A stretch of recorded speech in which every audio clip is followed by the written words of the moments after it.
Are you feeling stuck, tired of the same old version of yourself showing up every day? Maybe you've been thinking it's time for a real change, not just on the outside, but deep inside. If that sounds like you, then this video might be the turning point you've been waiting for. In this special video, we're going to explore something powerful. How to let go of the person you no longer want to be and slowly rebuild a new self, stronger, calmer, and more in tune with what truly matters. We'll do it through the timeless wisdom of Stoicism, a philosophy born in ancient Greece that's still changing lives today. But this isn't just about ideas. This is a step-by-step process designed to take you from who you are now to who you were always meant to be. We'll walk through the lessons. Each one is like a tool. Some cut away the parts of your old self that no longer serve you, and others help you grow new habits, new thoughts, and a new sense of peace. But don't worry, you won't need to change everything all at once. You just need to begin. We'll also talk about the hidden traps that often pull people back into their old ways.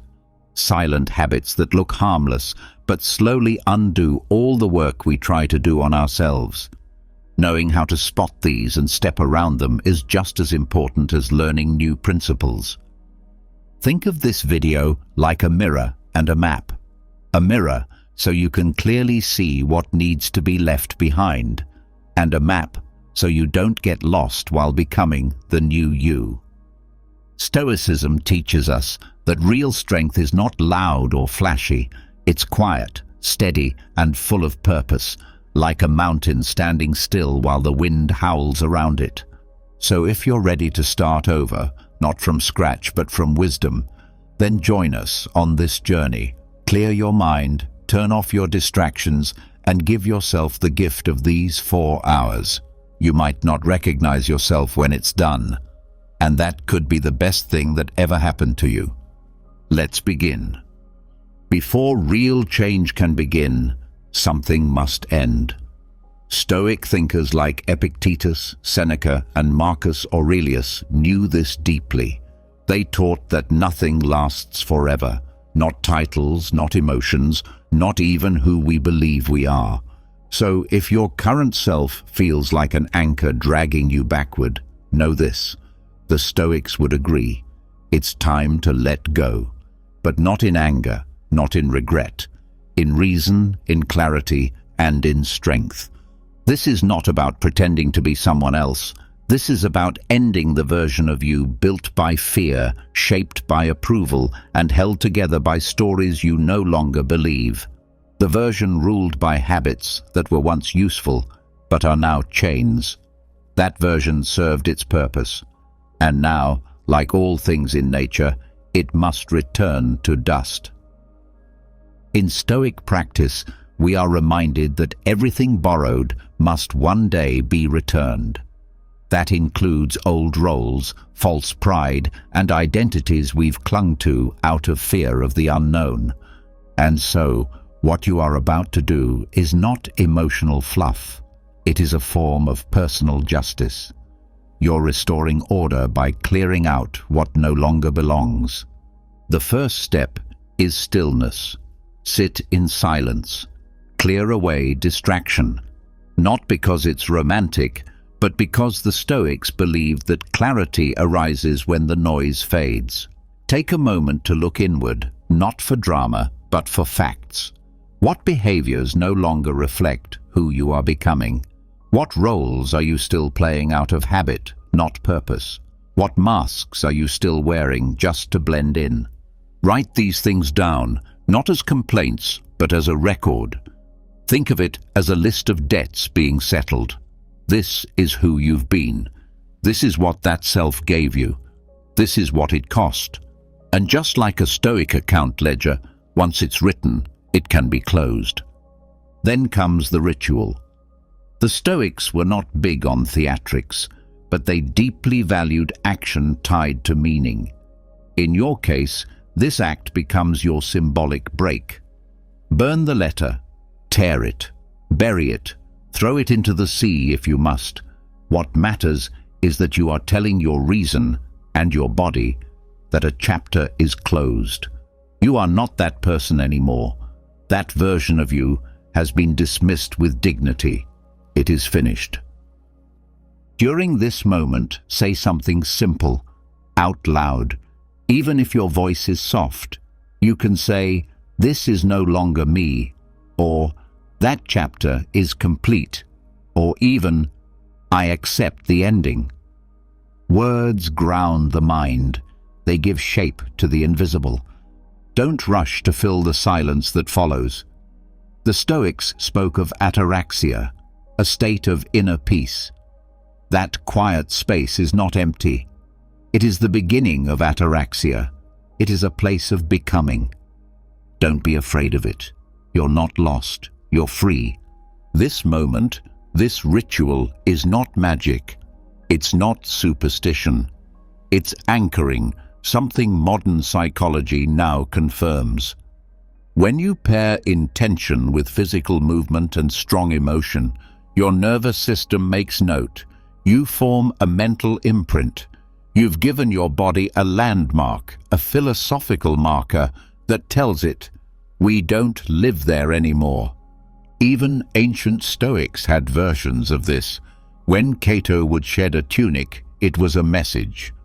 I am not ruled by luxury. When Seneca chose to sleep on the floor during times of comfort, it was to remind himself, I can lose this and remain whole. They weren't punishing themselves, they were training themselves to live in truth, not illusion. You can do the same. Maybe you hold a stone in your hand during the ritual and later leave it somewhere meaningful. Maybe you draw a mark on your skin that fades in a few days. Maybe you remove an item from your space that belonged to the past version of you. The act doesn't need to be complex, it just needs to be real. What matters most is your reasoning. Stoicism is about understanding what is up to you and what is not. The self you're letting go of, that was not truly you. It was a collection of responses to fear, to society, to survival. But now you know better. And the Stoics would tell you, when you know better, you must do better. That is living according to reason. When the act is done, you may feel uncertain, empty. That's natural. The mind has lost a familiar shape. But now comes the true Stoic discipline, rebuilding from virtue, not vanity. The Stoics built their lives not around popularity or control, but around four things: wisdom, courage, justice, temperance. These are your new building blocks. This is your foundation. So now begin defining your new identity through these values. What does wisdom look like in your everyday choices? Not cleverness, but clarity. What does courage look like?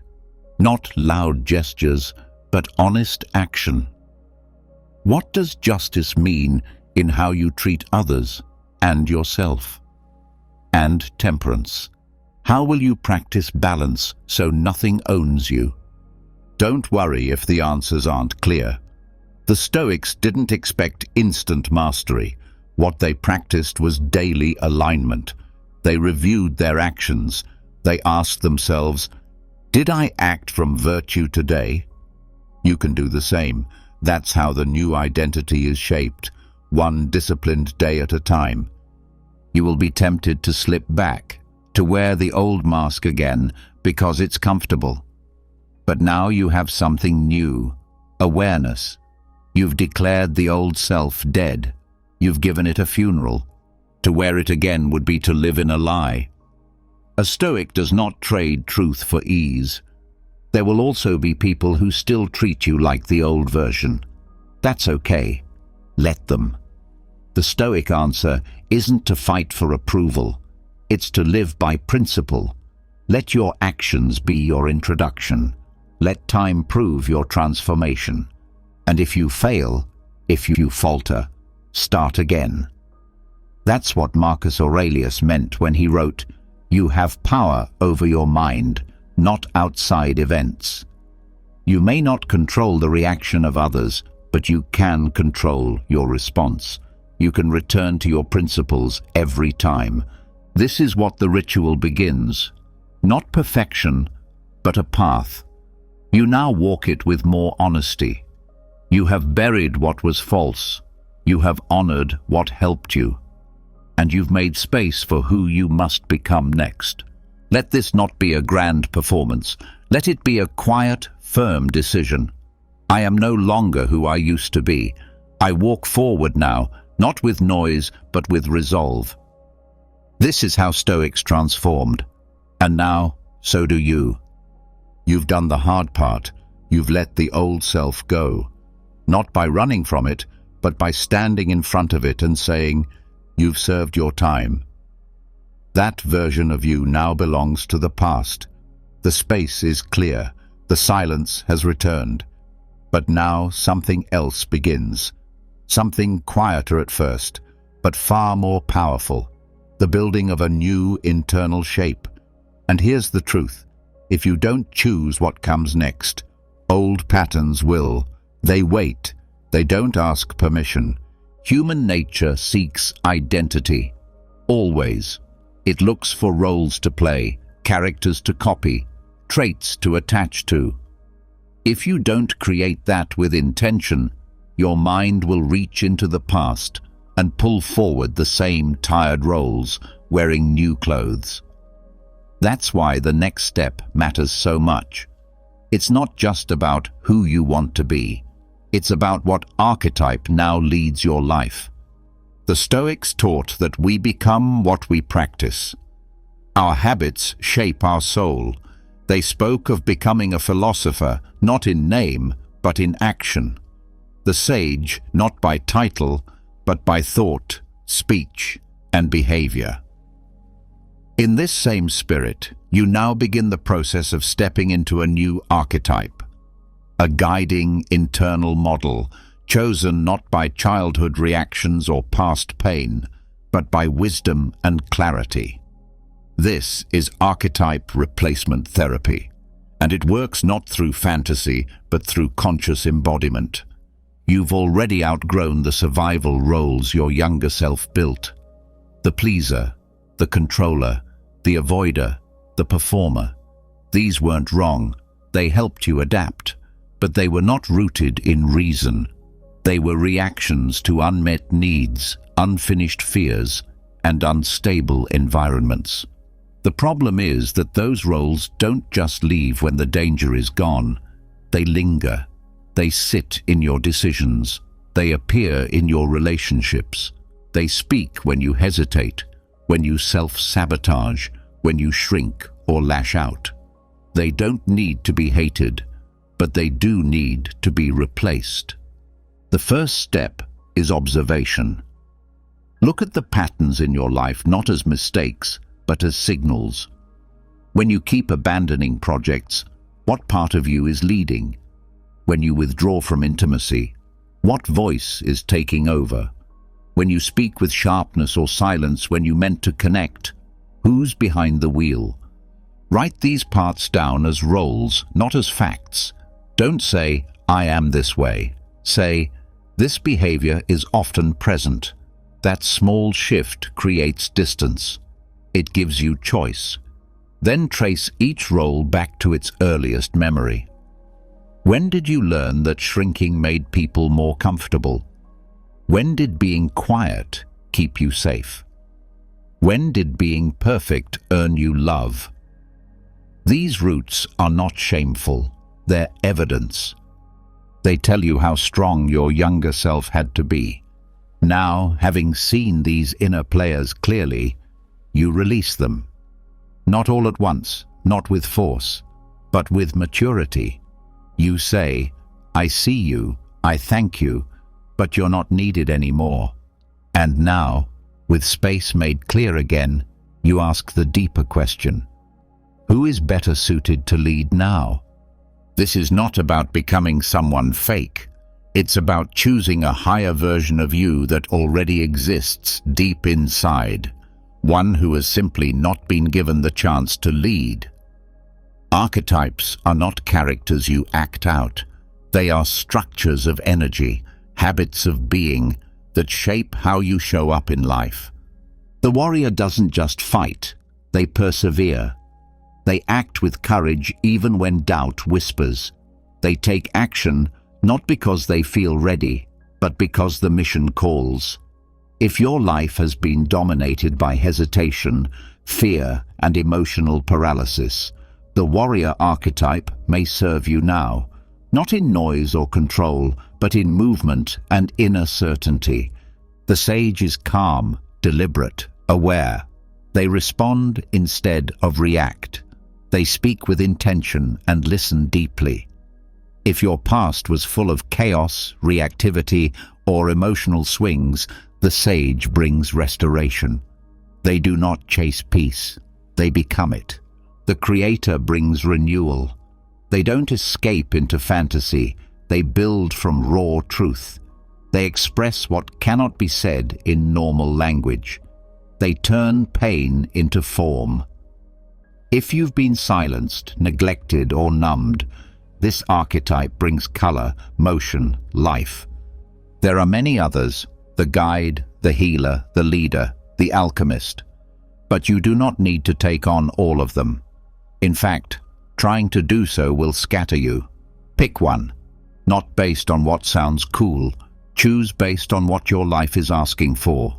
Which internal posture do you need most right now to step into the next version of your life?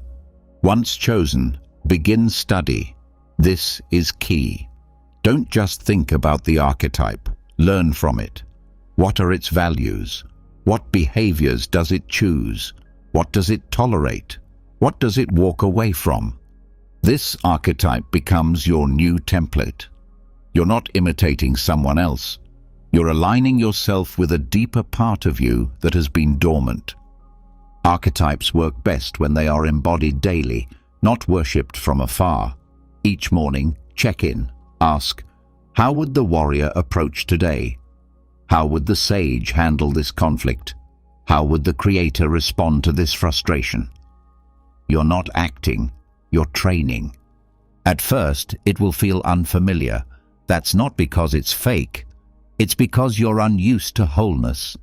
Your nervous system has been conditioned to expect the opposite. But like a muscle, repetition builds comfort. Over time, it becomes natural. You start to walk like that version, speak like that version, think like that version, because now it is your version. Language becomes important here. The way you speak to yourself must reflect this archetype. The Stoics were relentless about internal language. Epictetus taught that what we say to ourselves matters more than what others say to us. If your internal speech is still built around fear, smallness, or apology, the old identity is still whispering. Shift the language, not with fake affirmations, but with clarity. Stop saying, "I'm not good at this." Start saying, "I'm learning, I'm adapting." Stop saying, "I always mess things up." Start saying, "Today I act with intention." Speak as the archetype would speak, not to convince others, to anchor yourself. This doesn't mean becoming rigid. Stoicism teaches balance, temperance. Your archetype must remain flexible. Life will still surprise you. You must adapt. A true warrior doesn't fight every battle. They know when to hold back. A sage isn't silent all the time. They know when to speak with impact. A creator doesn't create endlessly. They rest, they observe, they begin again with purpose. As you grow into this archetype, your environment must shift too. Not all at once, but in steps. Your surroundings send messages to your mind. If your space is filled with objects, patterns, or people that reflect the old identity, your nervous system stays confused. Change what you can. Small things. One shelf, one routine, one space in your home that reflects the new archetype. Let it expand over time. The same goes for your community. You do not need to cut everyone off, but be honest. Does your current circle speak to the old you or the new one? Who challenges you to grow? Who mirrors your potential? Who reminds you of the past you're trying to outgrow? You don't need perfect people. You need aligned ones. As the weeks pass, track behavior. Don't track feelings. Emotions will come and go. What matters is action. Did you make the decision the archetype would make? Did you take the risk, speak the truth, hold the boundary, stay calm? That's the real metric. Progress is measured in movement, not mood. When setbacks happen, return to the structure. The Stoics taught that resilience is built through practice. They expected difficulty. They prepared the mind for it. When you fall into old patterns, don't collapse. Don't say, "I've failed." Say, "This is part of training," and step back into posture. Ritual helps anchor the archetype even deeper. Begin your day with a small physical act, a gesture, a breath, a phrase that signals who you are becoming, not to impress anyone, but to stabilize your compass. Stoics used journaling, silence, reflection. You can adapt this. Light a candle, place a hand on your chest, stretch, breathe, speak a value aloud. Small actions repeated daily become identity. Over time, you'll notice something subtle but strong. Your decisions shift. You hesitate less. You speak with more weight. You say no with less guilt. You begin doing things your old self only dreamed of, not because you're suddenly fearless, but because your foundation is solid. You know who you are. And when people ask, "What changed?" you won't need to explain. They'll feel it in how you move. They'll hear it in your tone. They'll notice it in your presence. And you won't be performing. You'll simply be inhabiting yourself, fully, maybe for the first time in your life. This is the power of archetype replacement. Not a costume, not a trick. A conscious, rational decision to lead your life from a higher seat. The Stoics would tell you, there is no greater freedom than self-rule. To govern yourself, to choose your way of being, that is where real power begins. Now that you've cleared space and selected your new center, your next steps are clear. Not louder, not bigger, but truer. You continue, one choice at a time. The old you is quiet now. Let them rest. Your new self has work to do. You've chosen your new foundation. The old identity is no longer driving, and the new archetype has stepped forward with clarity. But even with this shift, there's something subtle still pulling beneath the surface, the invisible roots of who you've believed yourself to be for years. These roots are made of memory, not just what happened, but how you've explained it to yourself. And unless those stories are reviewed, rewritten, and understood, they'll quietly keep shaping how you see yourself, no matter how much you try to change. The Stoics taught that it is not events that disturb us, but our judgment about those events. This single principle unlocks a new door. Your past is not fixed. The facts may not change, but the meaning you've given those facts, that's entirely up to you. Most people never question their internal stories. They live their entire lives based on a handful of early experiences that got burned into memory, often shaped by pain, misunderstanding, or fear, and never ask, is this story accurate? Is this story fair? Is this story useful? A memory audit is not about forgetting. It's not about pretending that what happened didn't happen. It's about stepping back, examining your life's mental records, and asking, what story am I still telling about this moment? And does it still serve me? Because whether you realize it or not, every major belief you carry about who you are has a memory attached to it. These memories act like the glue that holds identity together. And unless that glue is checked, cleaned, or replaced, it can keep you stuck. The process begins with attention. Sit down in a quiet space and look closely at your recurring self-talk, especially the ones that begin with, "I've always been the," or "I could never," or "That's just how I am." These are not facts. They're echoes of past moments that need to be revisited. Once you have a few of these thoughts written down, trace them backward. What early memory gave birth to this belief? Often the strongest self-beliefs come from moments of emotional charge, failure, embarrassment, rejection, punishment, or deep loneliness. But here's the problem. Those memories were experienced with a young mind, a mind that didn't have full context, didn't have tools, didn't have support. And yet the interpretation you formed back then is still active now, decades later. This is where the work begins.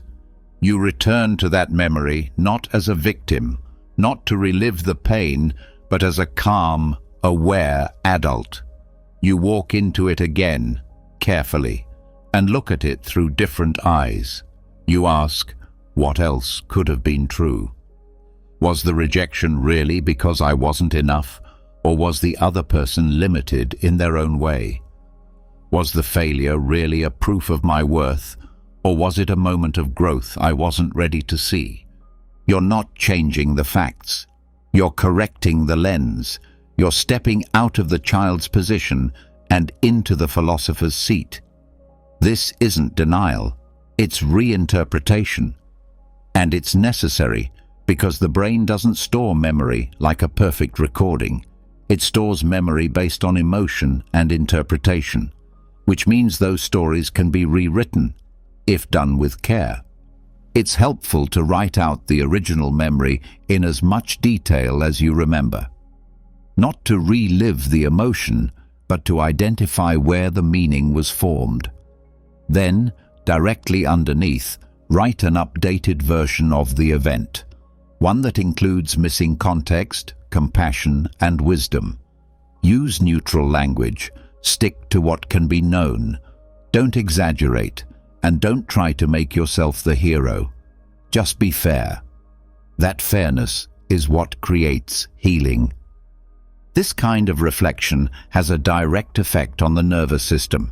When old memories are updated with safer, more balanced interpretations, the body begins to release its grip. Tension patterns shift. Emotional flashbacks decrease. The inner narrative stops looping. That space allows new decisions, new behaviors, and new identity to settle in more fully.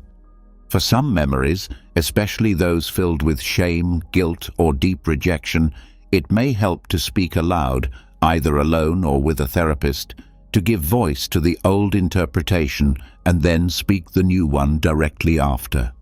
The contrast helps cement the shift. The act of speaking transforms the story from internal assumption to external choice. It becomes an act of reclaiming your past instead of being haunted by it. Stoicism teaches the concept of retrospective clarity, the ability to look back at difficulty with a rational lens. Marcus Aurelius didn't ask for a smooth life. He trained himself to understand the nature of events. You're doing the same thing here. You're not asking for a new past. You're developing a new relationship with the past you had. Be careful not to turn this process into blame. This is not about finding new people to be angry at. That keeps you trapped. The purpose is clarity. When you understand why things felt the way they did, you're no longer controlled by them. When you can see the story for what it was, you're finally free to move forward. Once a few memories have been rewritten, you'll start to notice something subtle but powerful. your inner dialogue shifts. The storylines that once made you feel small or stuck begin to lose power. That old feeling of being less than weakens, and in its place, a quieter voice begins to form, one that says, maybe I'm not broken, maybe I was just misinformed. The past no longer defines you, it informs you. That shift is everything. You can deepen this work by connecting your new archetype with your updated story. For example, if you've chosen the warrior and your memory once told you that you were helpless or weak, then rewriting that memory allows the warrior to take up space inside you more fully. You're no longer contradicting yourself internally. The new self and the new story align. That alignment builds momentum. Some people find it helpful to take the rewritten version of a major memory and turn it into a small personal statement. Not a quote or affirmation, but a reminder of what's now true. Something like, I was left out, but I was not worthless. Or, they didn't understand me, but I was still whole. These phrases can be written on paper, placed somewhere visible, or spoken silently before big decisions. They act as anchors, reminders that the old story no longer leads. If grief comes up during this process, allow it. Sometimes what hurts most is realizing how long you've believed something false. Grieve that time, but don't waste energy on regret. The Stoics were clear: we cannot control the past, but we can change how we relate to it, right now. And in doing that, we stop carrying it as a burden. You may also notice that rewriting one story brings up others. That's normal. Identity is a web, not a single thread. Each belief is tied to others. Don't rush to do it all at once. Go one layer at a time. Stay present. One clean story, written with care, is more powerful than 10 rushed edits. To track your progress, notice your behavior. Are you reacting less? Are you speaking with more honesty? Are you no longer avoiding situations that used to trigger fear or shame? These are signs the story has changed at a deeper level. You don't need to feel inspired. You need to see movement. Memory work is not just about the past. It reshapes the present and clears the path for the future.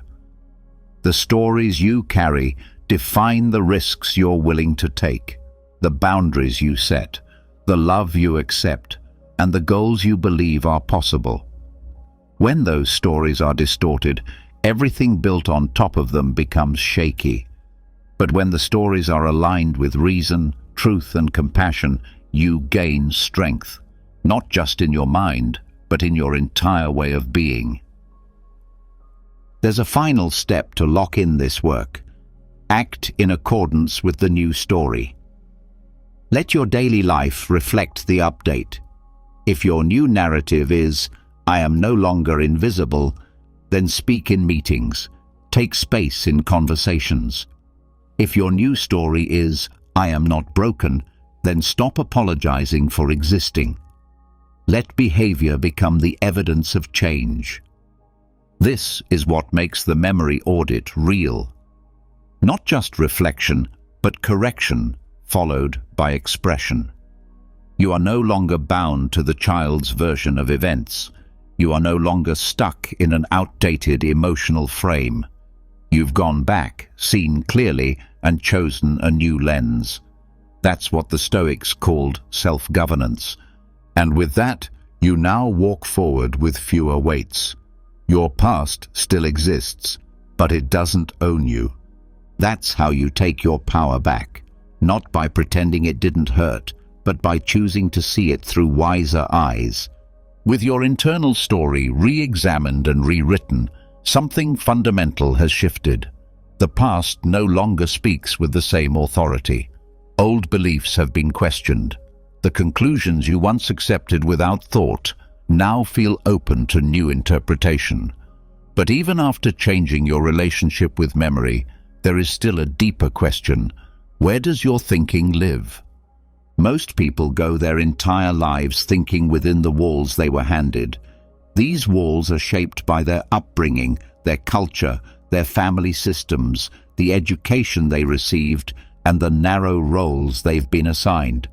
Without knowing it, they accept a fixed mental address, a single model of how the world works, how people behave, and what is possible. But what if that entire internal city, its streets, its rules, its language, was built by accident? And what if it's no longer fit for the person you are becoming? Cognitive nomadism is the art of relocating your mind into better territory. It means shifting your base model of how to think, not what to think, by drawing from other disciplines, philosophies, professions, and cultures. It means walking away from the familiar mental furniture and setting up camp in places that challenge your perspective. The Stoics themselves were early mental travelers. Marcus Aurelius borrowed from Eastern thought without knowing it. Epictetus layered Socratic thinking into his core practices, and Seneca absorbed lessons from places and people far beyond his Roman station. They didn't build thought systems to feel safe.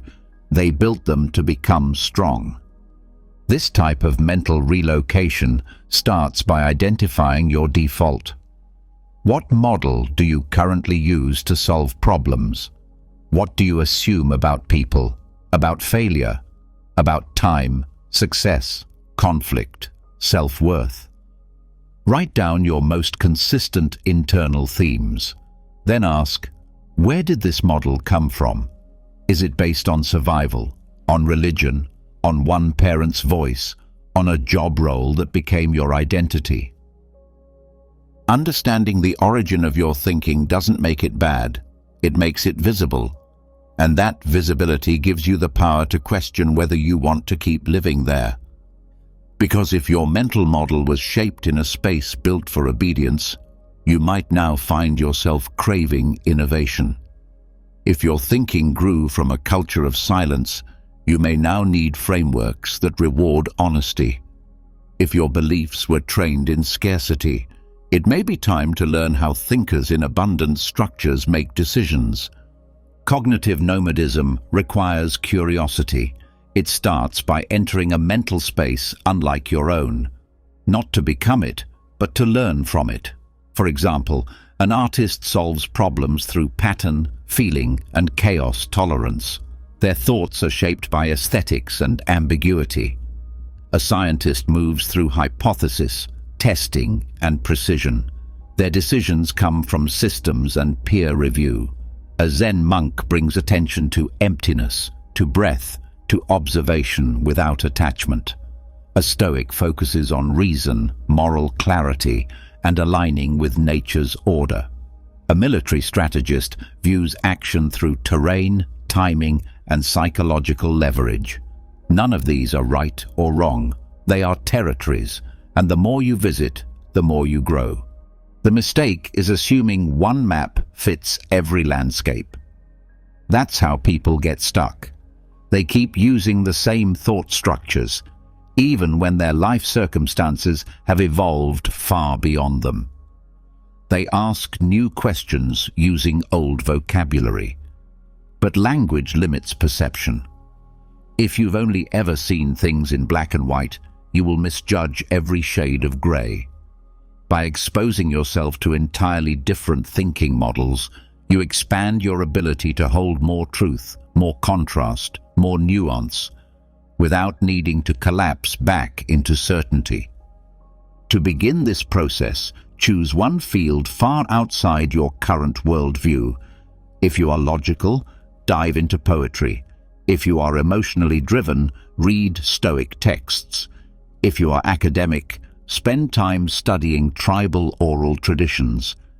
If you come from spiritual backgrounds, immerse yourself in empirical science, not to switch sides, but to widen your lens. Exposure is the beginning of transformation.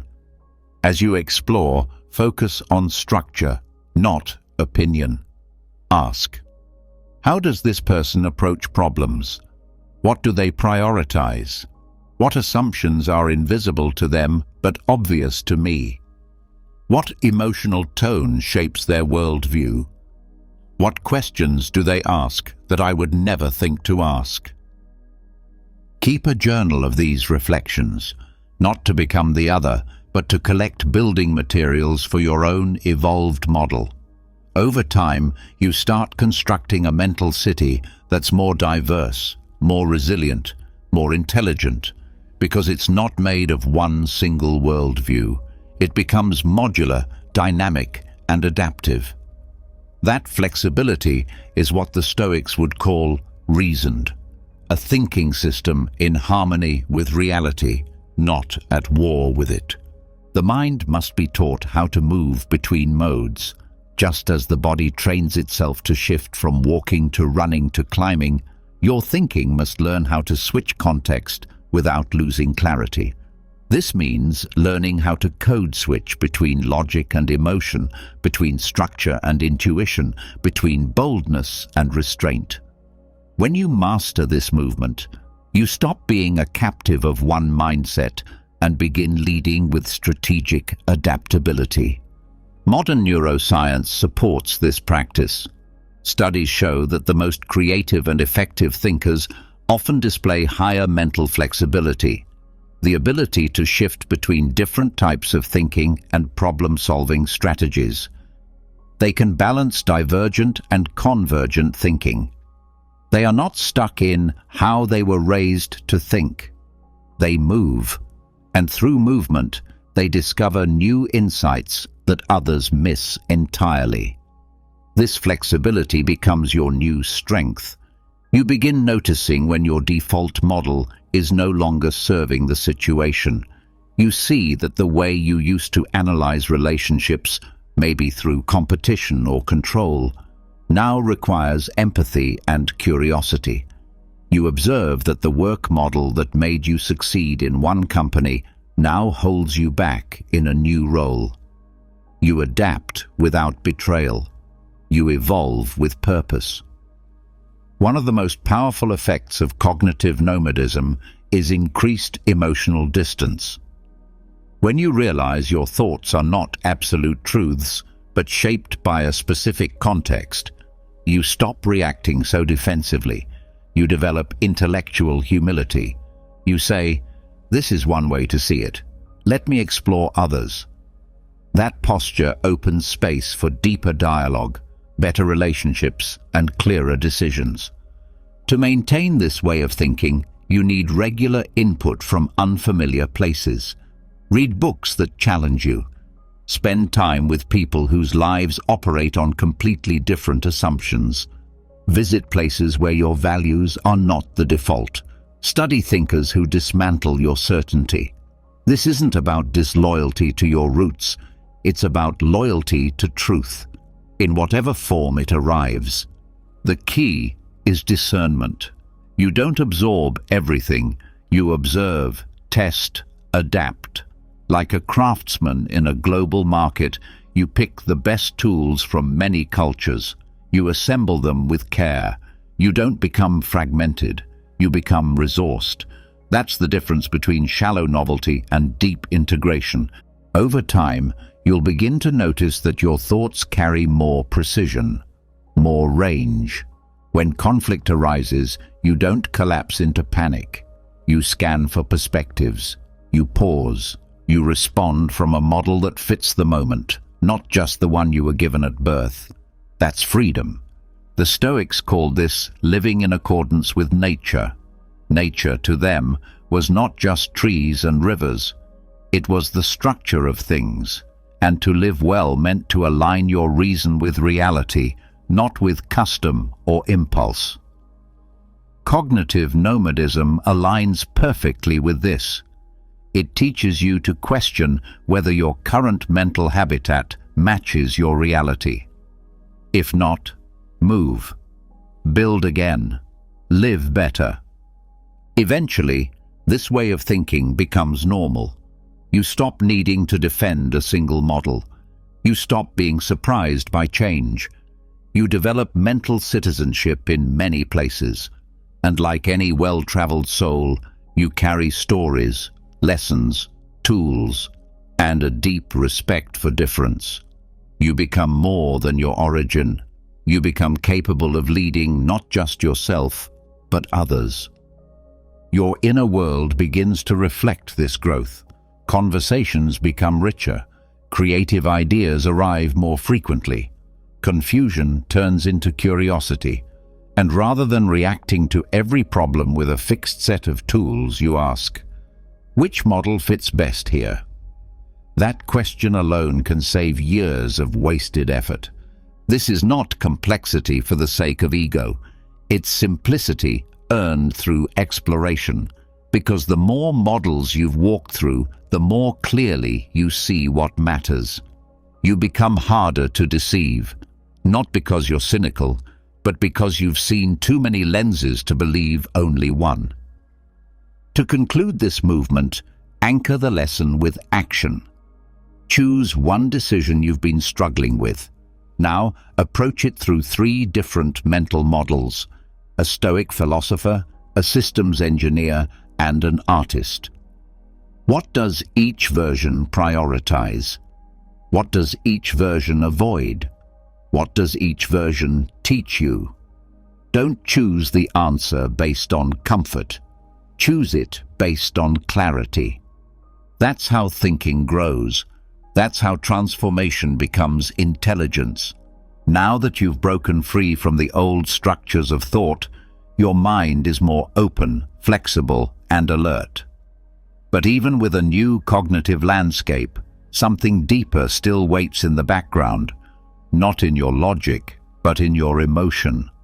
Patterns that aren't spoken in words, reactions that show up before thought has a chance to speak, feelings that belong to old versions of you still living quietly in your body. These aren't weaknesses, they are echoes, and unless they are cleared, they will pull you back toward the self you've worked so hard to leave behind. Emotions don't disappear just because you understand them. They linger in the nervous system. They stay in posture, breath, muscle, and instinct. You can change your identity, your story, and your thinking, but if you've never released the energy behind the emotional loops you've carried for years, they will find new ways to express themselves through tension, fatigue, numbness, or overreaction. This is why emotional extinction matters, not to erase feeling, but to clear the old responses that no longer match who you are becoming. Emotional extinction is not about pushing emotions down or pretending to be unaffected. It is a conscious and controlled confrontation with the emotional weight you've stored without release. It is the difference between a wildfire and a planned burn. One destroys, the other clears space for new life. Begin by recognizing your patterns, not through judgment, but with attention. When do you overreact to minor things? What triggers you consistently in ways that don't make sense to others? What situations bring a surge of fear, anger, guilt, or sadness that seems larger than the moment? These are not random. They are emotional leftovers, unprocessed memories, unresolved shame, quiet grief, or denied rage. Once identified, these patterns must be named, not by over-analyzing, but by anchoring. For each repeated emotional response, write down a sentence that describes its typical voice. For example, I get ignored, and I feel small and furious. Or, I get blamed, and I shut down completely. Then ask yourself, when did this first begin? You're not trying to trace every detail, but to locate the original emotional blueprint. The body remembers what the mind forgets. You may not recall the exact moment something started, but your nervous system will. Pay attention to what your body does when you think about certain events, people, or moments. If your chest tightens, your breath shortens, your muscles clench, or your eyes sting, that's your signal. That's a portal. The Stoics taught that we cannot control what comes to us, but we can control how we relate to it. That means you don't need to get rid of the emotion. You need to face it differently. That begins with containment. Choose a safe space, physical, emotional, and mental. No distractions, no interruptions. Set a clear intention to release what no longer serves. This is not therapy.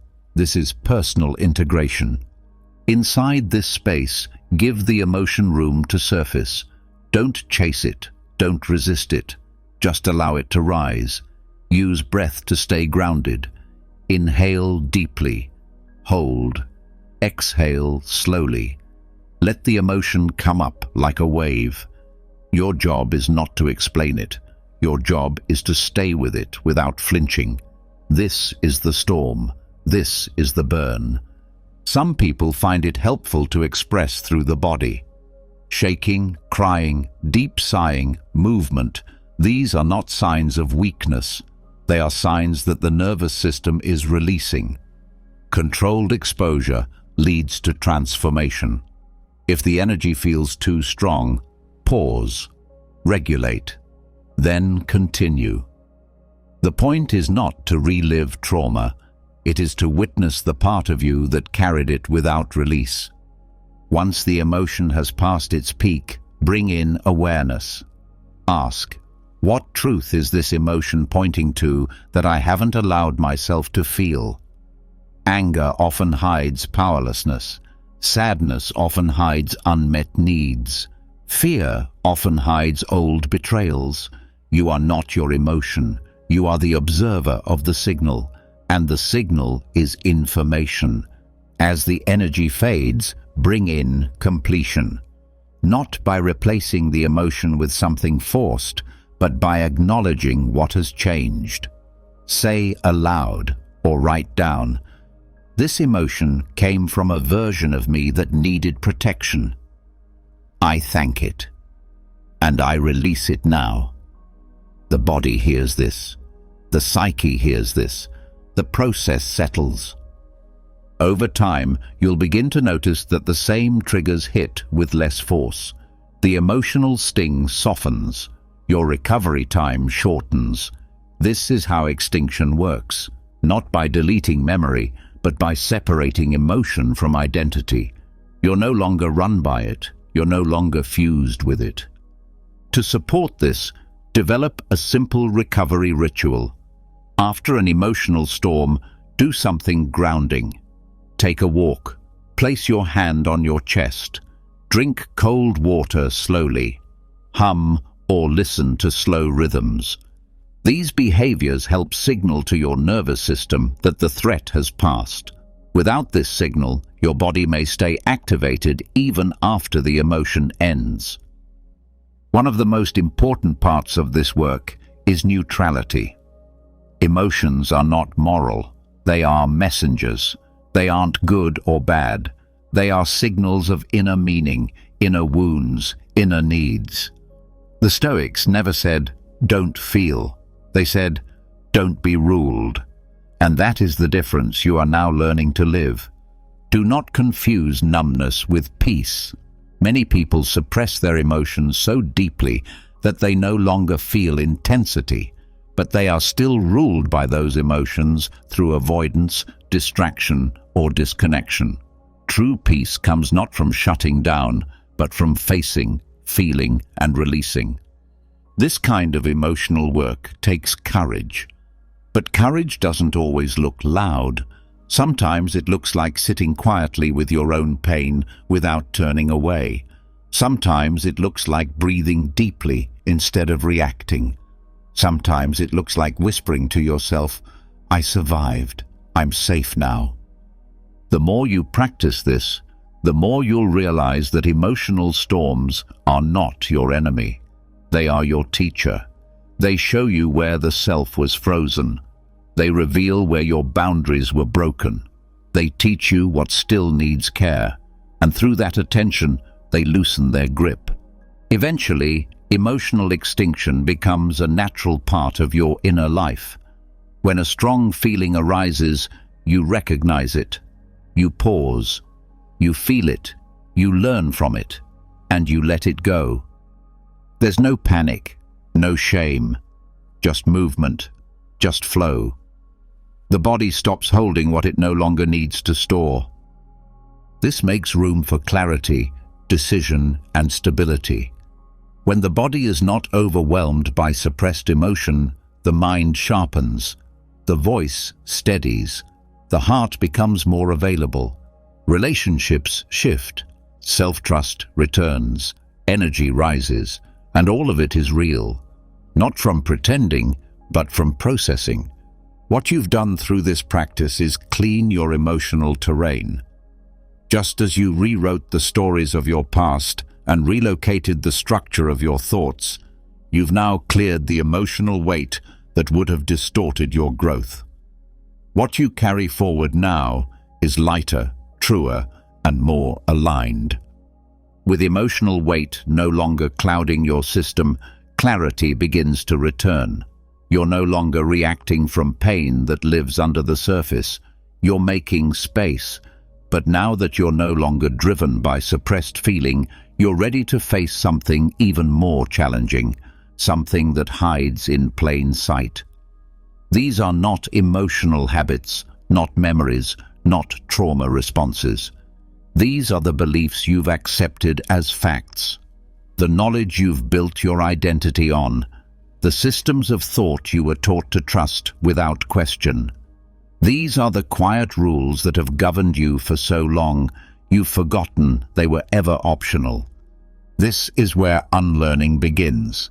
Most people think growth is about adding more knowledge, more insight, more strategies. But there's another side to the process. The Stoics understood this well. They believed that much of human suffering came not from ignorance, but from clinging to ideas that were either incomplete or entirely false. Seneca often warned against the opinions of the crowd, urging the seeker to step away from inherited assumptions.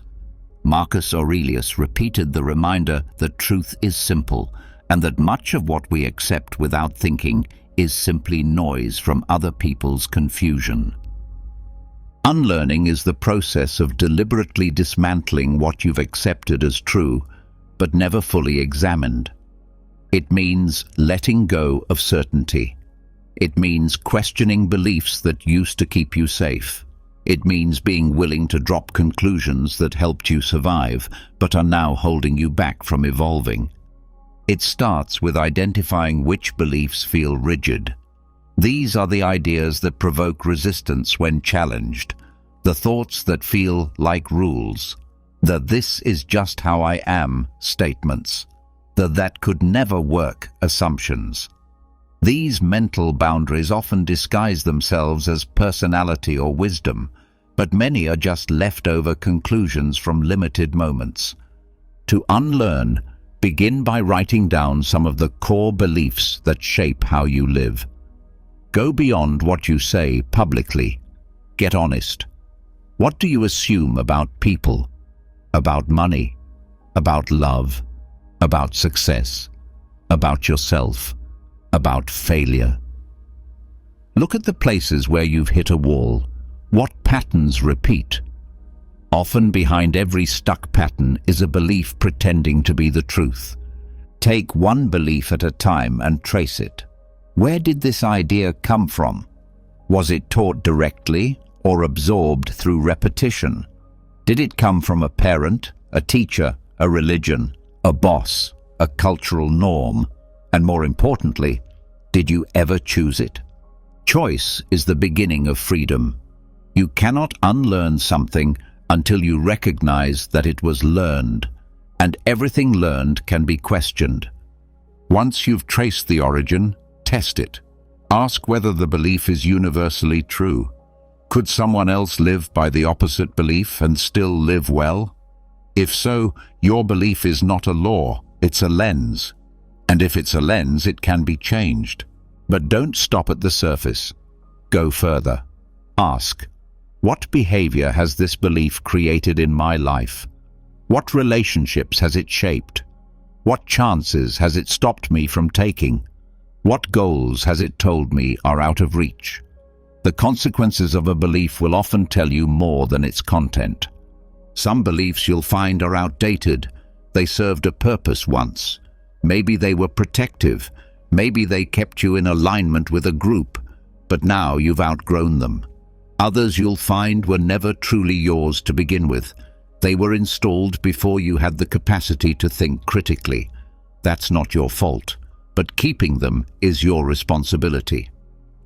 Unlearning doesn't require hatred or rebellion. It requires calm removal. You don't need to fight the old belief. You need to see through it.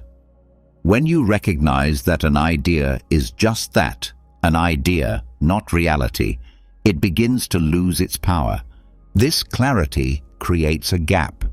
In that gap, you have a choice. You can replace the belief with a new one, or you can choose to sit in uncertainty. Both are valid. Sometimes the most powerful step is to say, I don't know yet. The ego hates this. It wants certainty. But growth often comes from living in the unknown longer than feels comfortable. To support this process, practice deliberate contradiction. Take a belief you've always had and explore the exact opposite. If you've always believed vulnerability is weakness, spend time reading or listening to thinkers who argue it's a strength. Not to agree immediately, but to challenge your automatic reaction. Exposure to opposing thought creates mental flexibility. Over time, this flexibility leads to deeper discernment. Unlearning also means detaching from systems that reward you for staying the same.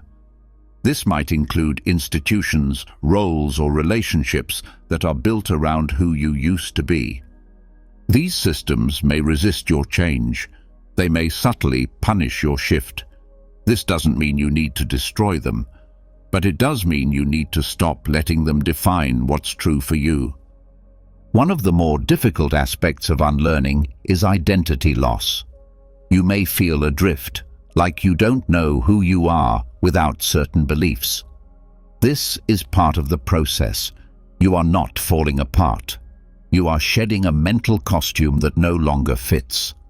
The discomfort is temporary. The space it creates is permanent. To stabilize yourself, return to values. Even as you release beliefs, you can remain anchored in principles. The Stoics did this constantly. They questioned everything outside of virtue. Everything beyond wisdom, justice, courage, and self-restraint was up for examination. You can do the same. Let values guide your questioning. If a belief leads you away from peace, humility, and action, challenge it. Another layer of unlearning involves assumptions about knowledge itself. Most people equate more information with better understanding. But too much information, unfiltered, creates confusion. True wisdom comes not from collecting endless input, but from distilling what matters. This means you may need to unlearn your addiction to information. You may need to stop confusing stimulation with depth. Try this. Go one day without seeking new input. No podcasts, no books, no scrolling for advice. Instead, sit with what you already know and ask, what here still feels true? What here still holds weight when tested? What here has become noise? This practice strengthens your inner compass. It shifts your dependence from outer voices to inner clarity. That's not arrogance. That's integration. It means you begin to trust your reasoning, not because it's always right, but because it's being tested, cleaned, and sharpened through real attention. Unlearning as a skill also requires humility. You will be wrong. You will hold on to things longer than you should. You will resist letting go of ideas that make you feel safe. That's natural. But each time you release one, you grow stronger. You don't become emptier. You become more open, more precise, more aware. There is no final destination in this process. You will continue to unlearn throughout your life. The moment you believe you've found permanent truth, you've likely stopped growing. The Stoics warned against pride in understanding. They believed in discipline, in effort, and in regular examination. You don't need to be perfect. You need to stay awake. As you continue this path, you may start to rebuild, not in a rush, not because you must, but because some beliefs do serve your highest self. These new beliefs are earned. They are chosen with care. They are tested through experience, and they feel quiet, not heavy. You don't need to defend them loudly. They hold on their own. Eventually, you'll notice that unlearning becomes less painful. You begin to feel lighter. You spend less time clinging to what no longer works. You let go faster. You speak more clearly. You ask better questions. You begin to live more by awareness than by assumption. Now that you've learned to question what you once believed to be true, you've created space for something rare: honest self-alignment. But even with new awareness, even with better beliefs and clearer thoughts, something subtle still slips through. Not because you are blind to it, but because it's quiet. It doesn't shout like fear or freeze like doubt. It works in whispers, in nods, in silence. These are not the loud failures. These are the quiet moments when you don't stand fully with yourself, when you step away from who you've said you are. These are the micro-betrayals. They happen fast. You say yes when you meant no. You keep listening when something inside you says leave. You laugh to avoid awkwardness, not because it's true to you. You stay quiet to keep the peace, though what needed saying was the truth. These small shifts don't feel like much in the moment, but over time they form patterns, and patterns become identity. This is where old versions of you sneak back in, not through force, but through small self-abandonments repeated daily. The Stoics believed that virtue was the only good, and anything that separated you from your inner integrity was a kind of decay. But decay doesn't always show up as disaster. It often shows up as comfort, politeness, convenience. It shows up as slowly slipping into roles that do not belong to you. Detecting micro-betrayals requires presence. You won't find them while distracted. You must slow down enough to catch the moment before you speak, the breath before you agree, the shift in posture before you fold. Watch your habits in real time. When you're in a conversation, notice when your tone changes. Does it match your truth or mirror the other person's comfort? When you're alone with a choice, track how quickly you abandon what you know is right for what feels easier. These are not failures. They are signals. Each time you feel the tension between what is easy and what is honest, you are standing at a gate. Walk through the right one, and you come closer to who you are. Walk through the wrong one, and you delay your own evolution. The act itself might be small. The effect builds. To uncover these moments, begin keeping a self-integrity log. At the end of each day, write down where you felt slightly off, slightly unclear, slightly diminished. Not because someone forced you, but because you stepped away from yourself. This kind of reflection is not punishment. It's refinement. It's how you sharpen awareness without shame. Over time, you'll begin to notice patterns. Certain people may trigger more micro-betrayals. Certain environments may pressure you to shrink. Certain times of day may leave you more likely to go quiet when you should speak. These are valuable data points, not because they define you, but because they show you where your attention must go. The goal is not perfection. The goal is awareness. Every time you catch a micro-betrayal in the moment, you create the possibility of a different outcome. You can pause, breathe, choose again. That pause is power. Some micro-betrayals hide behind what seems kind. You stay silent to keep others comfortable. You over-explain to soften the truth. You say yes out of guilt, not generosity. But kindness without truth is manipulation. The Stoics valued justice and courage for a reason. To live well, you must stand firmly in both your words and your silences. There is no virtue in pretending. Other micro-betrayals are internal. You say you'll wake early, but hit snooze. You promise yourself rest, but keep scrolling.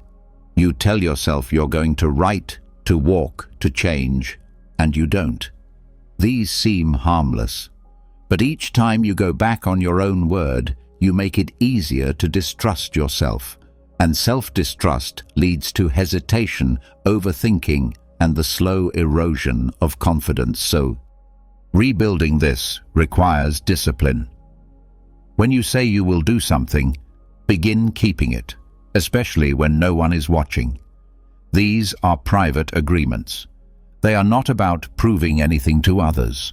They are about becoming someone your own mind can rely on. You can start small. Choose one daily action that reflects who you say you are. One choice that aligns your behavior with your core values. Maybe it's a morning practice. Maybe it's how you end your day. Maybe it's a way you speak in one relationship. Whatever you choose, make it consistent. Consistency is the soil where trust grows.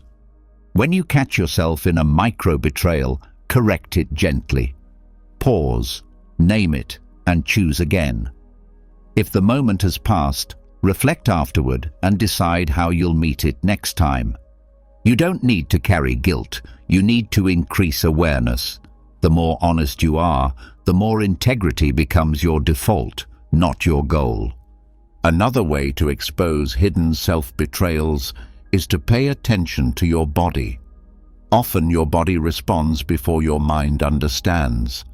Your shoulders tighten, your stomach clenches, your voice lowers. These are not weaknesses, they are clues.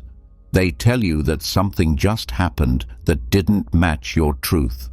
Use this feedback. Practice body awareness before, during, and after social or personal moments of decision. After a meeting, ask, was I fully present? Did I agree with what I said?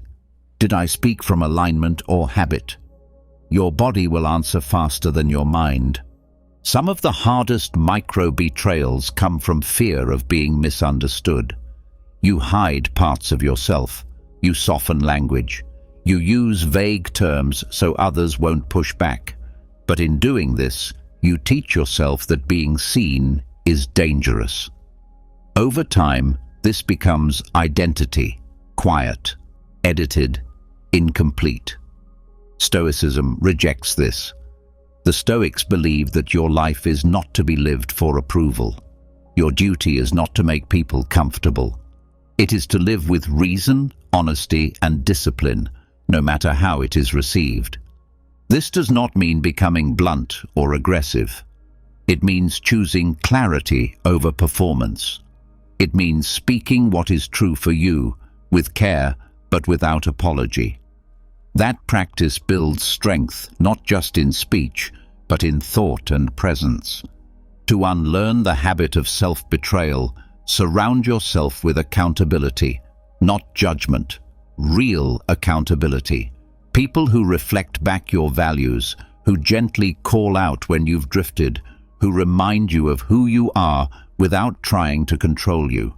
The presence of these people can reveal more than any journal, because when you are seen clearly by another, it becomes harder to betray yourself. Also be careful of environments that reward self-abandonment. Workplaces, social circles, family systems that ask you to shrink, twist, or hide will make micro-betrayals feel normal. They will train you to confuse compliance with maturity. The more often you accept this, the more distant your real self becomes. It takes strength to stand in a room and not perform, to stay steady when others shift, to say no without needing to explain. This strength is not loud, it's quiet. It lives in posture, in breath, in presence. But it only grows when you stop rehearsing false roles. When you begin catching and correcting micro-betrayals, something profound happens. You begin to feel clean, not in a moral sense, but in an energetic one. You stop carrying so much tension. You start speaking faster because you're no longer filtering for safety. You sleep deeper. You feel more awake during the day. Your relationships feel lighter even when they're hard. And your decisions carry weight, not because you force them, but because they come from someone fully present. This is the path of alignment, not perfection, not performance, but truth, quiet, steady truth. And every time you walk it, you strengthen the core of the new self you've been building since the beginning of this journey. You've learned to notice when you quietly step away from your truth. You've seen how tiny compromises keep you tethered to who you no longer are. Now it's time to face the deeper choice. Will you allow those patterns a way back in, or will you remove the exit altogether? There comes a point in every transformation where commitment must be made permanent, not through words, not through plans, through action, through consequence, through the kind of movement that makes return impossible. That's the step in front of you now. The idea is simple. You cannot build the next version of yourself while keeping a safe path to the old one. At some point, you must close the escape routes. Not to trap yourself, but to free yourself from hesitation. The Stoics understood this well. They believed the only real freedom comes from clarity and decision. You choose your principles and you act in full alignment with them. You do not flirt with the past. Creating no-way-back systems means engineering your life so the old self has no room to return. This is not about dramatic gestures. It's about making deliberate, irreversible choices that shift your environment, your obligations, and your structure in a way that makes regression more painful than progress. The phrase comes from ancient war tactics. Leaders would burn their own ships after landing in enemy territory, so their armies had no way to retreat. That level of commitment changes behavior. It removes the question of whether to keep going. You keep going because there is no alternative. The first step is identifying what you usually go back to when things get hard. Everyone has a fallback. It might be a place, a person, a behavior, a routine, or a thought loop. It might be overthinking. It might be performing. It might be hiding. These are your comfort strategies. They feel like relief, but they are only distractions that delay your growth. Once identified, begin to dismantle the pathways that keep these fallbacks available. If you return to certain digital habits when you feel uncertain, remove the access. If you run to relationships that keep you in familiar emotional cycles, create clear boundaries. If your old patterns are tied to physical spaces, change your location, even if only temporarily.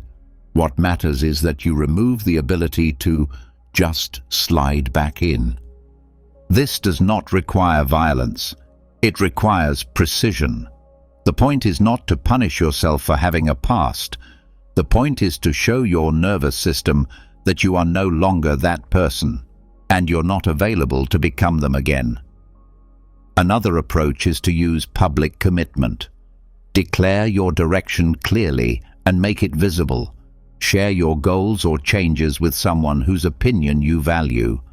This doesn't mean performing your growth. It means adding consequence to your decisions. When others know where you stand, returning quietly to your past habits becomes more difficult. You've created a witness. You can also apply pressure through financial investment. When you pay for mentorship, training, or resources that align with your future self, you anchor that identity through action. Free paths are easy to abandon. Paid paths create commitment. The investment becomes a reason to keep going when energy fades. This is not about materialism. It's about designing a life where your new identity has leverage. Another tactic is time blocking for identity.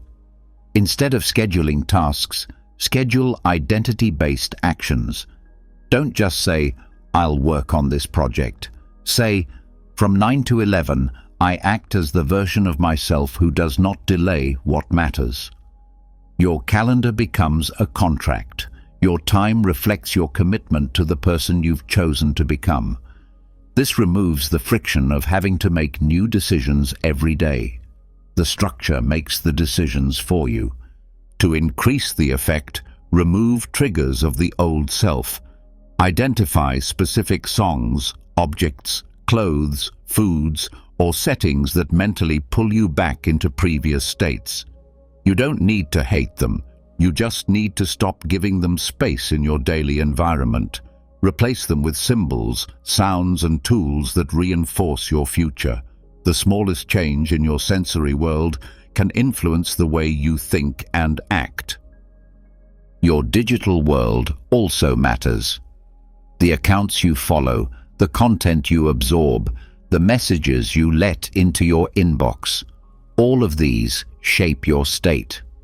Unfollow anything that keeps you tied to who you were. Subscribe only to what lifts, challenges, or steadies the person you're becoming. Digital hygiene is mental hygiene. One of the strongest no-return systems is changing your role in relationships. Many people regress not because they lack discipline, but because they are still seen through the eyes of people who knew their past self. When you stay in relationships that reward your former patterns, your growth becomes a constant uphill climb. Sometimes the solution is not to leave the relationship, but to reintroduce yourself. Set a new tone. Speak differently. Act from your new values. Don't wait for approval.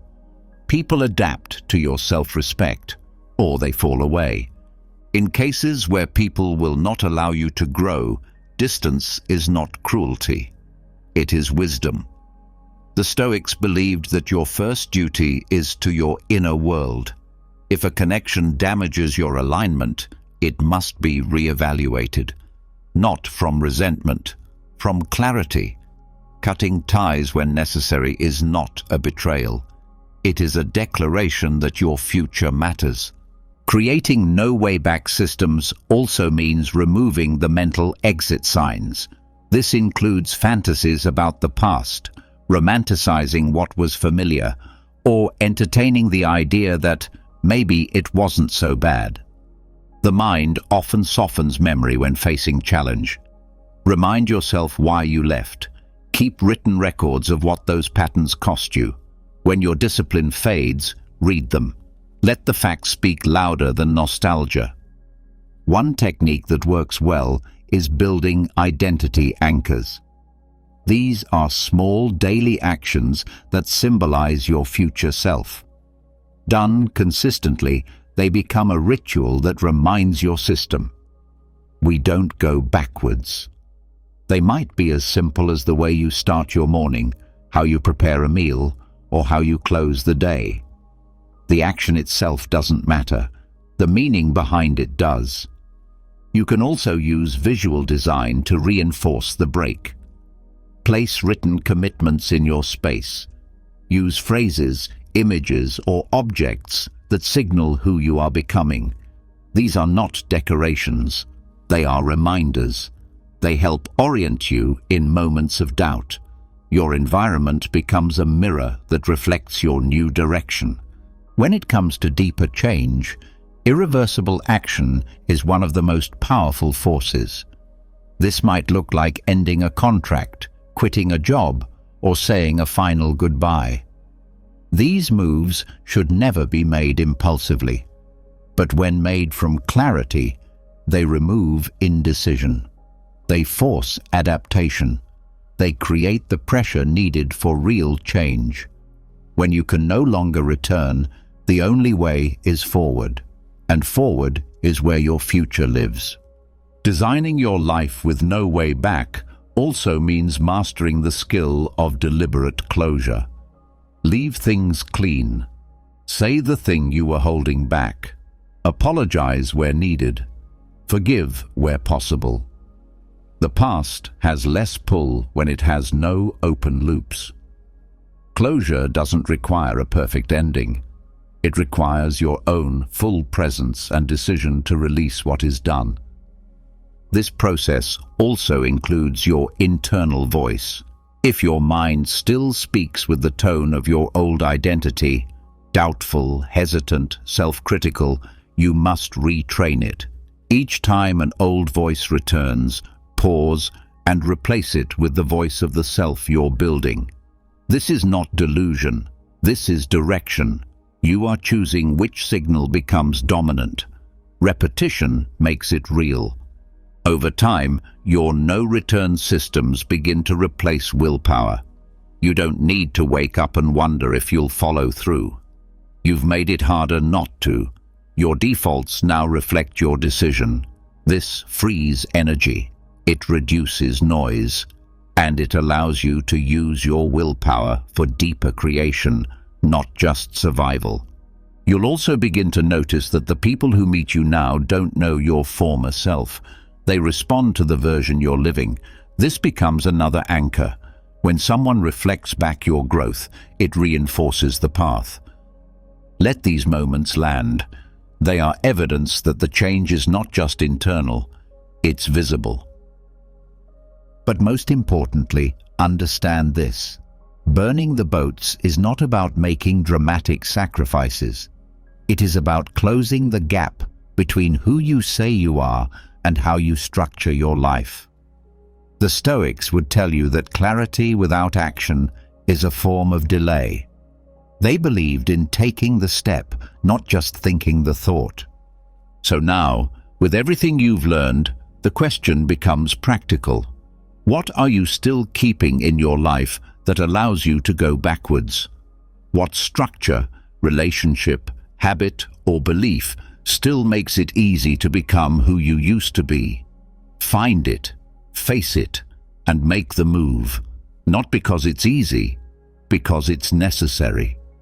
From here on, the road behind you narrows. The self you've been working toward is no longer just a possibility. It's the only path that remains. Let's keep building. Now that you've removed the bridges back to who you were, the future has become your only direction. There's clarity in that. But clarity alone doesn't make the process clean. After irreversible decisions are made, after you've removed the exits and set your life in alignment with who you're becoming, there is still a quieter, more personal shift that has to happen next. You must now let certain parts of you die, not in resistance, not in fear, but with full presence and grace. Some aspects of identity were never yours to begin with. Others were useful once, but have now passed their time. What remains is the slow, natural process of disintegration. This isn't collapse. This is shedding. In nature, molting isn't dramatic. It's necessary. And if it doesn't happen, growth becomes painful. That's the place you're in now. Disintegration is what follows after you stop feeding roles you used to rely on. You no longer perform in ways that served your insecurity. You no longer maintain habits to be liked. You no longer speak from scripts that kept you safe. When these patterns are removed, what's left is space. That space feels strange at first. It can bring silence, confusion, fatigue. Not because something is wrong, but because the old structure is dissolving. Allowing this to happen without panic is the work. Most people try to fill the space immediately. They rush to replace the dying self with something new and fully formed. But this is not how transformation works. Just like the Stoics taught about cycles in nature, there are moments when you don't build, you allow. You don't push, you release. To do this well, you must learn to sit with the in-between. The middle ground between the person you no longer are and the person you are not yet ready to become. This space is not empty, it's transitional. You are dissolving one shape so another can emerge. In this time, avoid the temptation to label yourself. Identity tries to reattach fast. The ego hates undefined territory. You may feel the pull to declare a new title, to explain yourself, to reclaim certainty. But rushing into a new identity too quickly only builds another shell around fear. What's needed is patience. The body will also speak during this process. You may feel emotionally neutral one moment and deeply unsettled the next. That's part of the release. Stored emotions from the old self begin surfacing as the container they lived in breaks down. Let them move. Don't assign meaning to every wave. This is not regression. This is release. Create daily practices that support disintegration. Silence is one of the strongest tools. Give yourself moments each day where no input is coming in, no screens, no sound, no problem solving, just breath, stillness, and space. This allows the nervous system to recalibrate. It teaches you that presence does not require definition. Another useful practice is grounding in the body. When identity begins to shed, the mind looks for something to hold. Let that be your breath. Let that be your physical senses. Feel your feet on the ground. Track your inhale and exhale. Touch objects with attention. This reconnects you with what is real when old mental structures are falling away. You may also notice changes in how you relate to others. When your identity shifts, the dynamics you had with people begin to dissolve too. Some relationships will adapt, others will drift. Let this happen without force. Trying to hold on to what was while you're becoming something new only delays your integration. The Stoics believed that clinging is the root of distress. What needs to fall away must. One of the most uncomfortable parts of disintegration is the absence of motivation. You may feel directionless. This is not failure. This is rest. This is your system pulling energy back from roles that are no longer being funded. Your job in this phase is not to chase inspiration. It's to allow old identities to fully leave. You can support this by writing goodbye letters to the roles you're releasing. Speak directly to the part of you that always had to perform, or fix, or please. Thank it for its service. Name what it did for you, then release it with intention. You don't need to become cold or detached. You just need to acknowledge what no longer belongs. The mind may also begin grieving lost versions of you. This can be surprising. You may feel sadness or nostalgia for the self you've outgrown. Not because you want to go back, but because that self carried you through difficult terrain. It deserves to be honored, not erased. Disintegration doesn't require disrespect. It requires witnessing. During this period, simplify everything you can. Overcommitment confuses the nervous system. Pull back from extra obligations. Say no more often. Create margin around your decisions. Give yourself fewer things to hold so that the deeper process can happen without being rushed. This isn't about isolation. It's about intentional reduction. You may also experience changes in memory. As you release identity layers, the events tied to them may feel distant. You may recall them with less emotion or question if they still define you.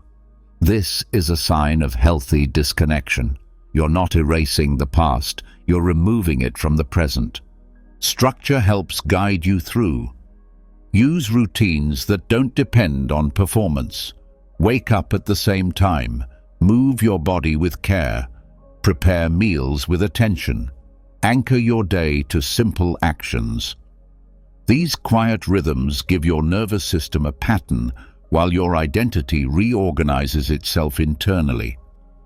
Disintegration also includes shedding the emotional language you once used to describe yourself. If you built a personality around being anxious, overwhelmed, or angry, those patterns may begin to loosen. This can be disorienting. You may ask yourself, who am I without that? The answer isn't immediate, it's emerging. Let this emergence be slow. You don't need to name the new self yet. You don't need a mission statement. You need truth. And truth takes time to surface once distortion fades. This is the essence of Stoic patience, not passive waiting, but active stillness. You stay ready without rushing. You will likely face moments of doubt. You'll wonder if you've made the right choices, if the discomfort means something's wrong. But discomfort is part of the shedding. It's not a sign to turn back. It's a sign that your system is adjusting to no longer carrying what it used to. Support yourself with reflection. Journal about what is fading. Track what no longer controls you. Name the reactions that are losing their grip. These small notes show you the quiet progress happening beneath the surface. Transformation often doesn't announce itself. It's revealed over time. As you continue, you'll notice a shift, not loud, but real, a growing steadiness, a softness where tension used to live, a feeling of being more at home in your own skin. These are signs that the new structure is forming. You don't need to rush into it. Let it complete its shape on its own timeline. When that happens, you'll notice that decisions feel clearer. Speech feels more natural. Conflict no longer pulls you into scripts. You don't need to pretend. You don't need to defend. You don't need to prove. You've let go of the version of you that depended on those things. That is freedom. This entire process is not about destruction. It's about making space. It's about letting identity evolve from within, not forcing it from the outside. It's about standing in the middle of transformation without flinching. Now that you've allowed the old identity to dissolve without forcing the new one to form too quickly, the space you've created becomes fertile. There is room now, room to exist without labels, without roles, without the weight of being someone for others. But even with the self stripped down, something else continues to pull at you. Not in your body, not in your voice. It pulls through time, through memories you replay and futures you obsess over. These are not physical chains, they are psychological ones, and they're just as heavy.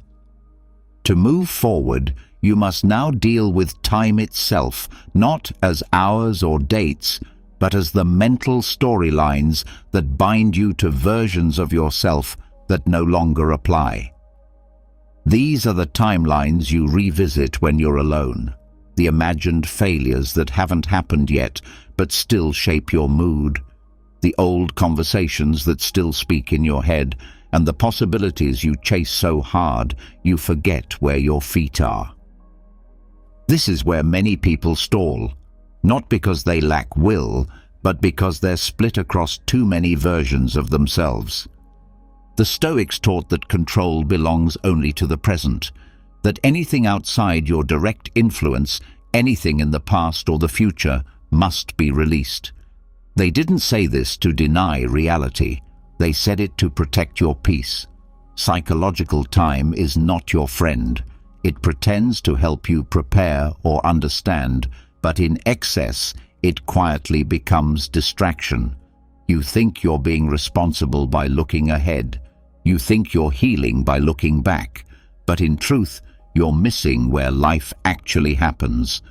A temporal detox begins by recognizing the noise that past and future bring into your current state. This doesn't mean deleting memory or refusing to plan. It means cutting the mental loop that runs without your permission. The past is not the problem. Your attachment to it is. The future is not the problem. Your fear of it is. The issue is the constant projection of your attention into places you cannot control. To detox from psychological time, begin by tracking how often your thoughts leave the present. Watch where your mind goes in idle moments. Do you replay mistakes? Do you imagine how conversations could have gone differently? Do you build future scenarios in your head and then react to them emotionally as if they're real? Each of these takes you out of where you are and drops you into a version of yourself that cannot act, only react.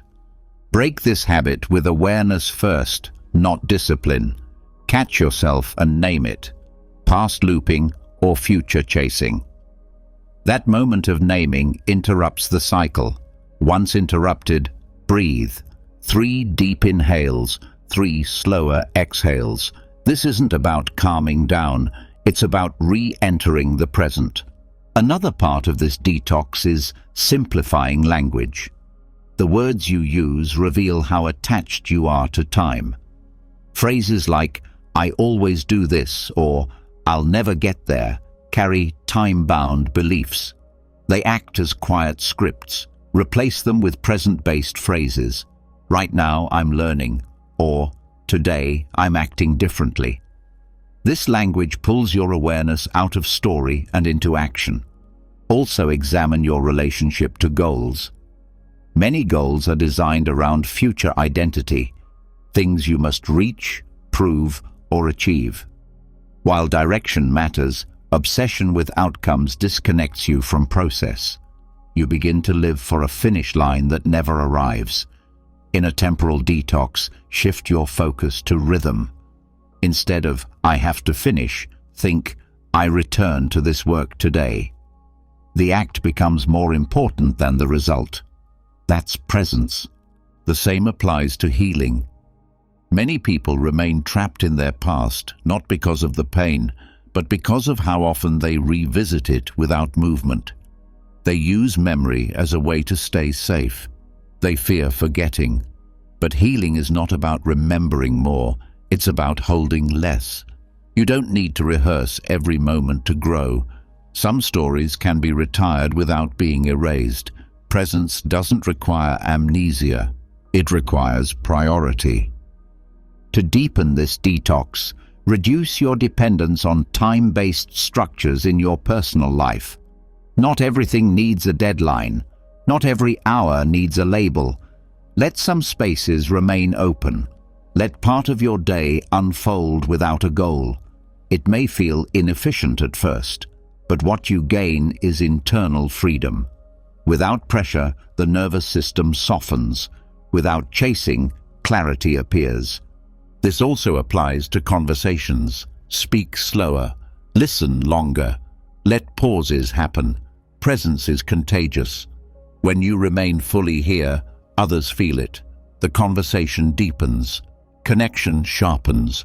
The room breathes with you. This doesn't come from a technique. It comes from removing urgency. One of the strongest ways to exit psychological time is to anchor through the senses. Presence is not a thought. It's an experience. Touch what's in front of you. Taste fully. Hear the room. Notice your breathing. The more sensory feedback you give your system, the harder it is to drift into timelines that don't exist. Many people resist this because they fear boredom. They fear silence. But boredom is not lack, it's space. And silence is not emptiness, it's capacity.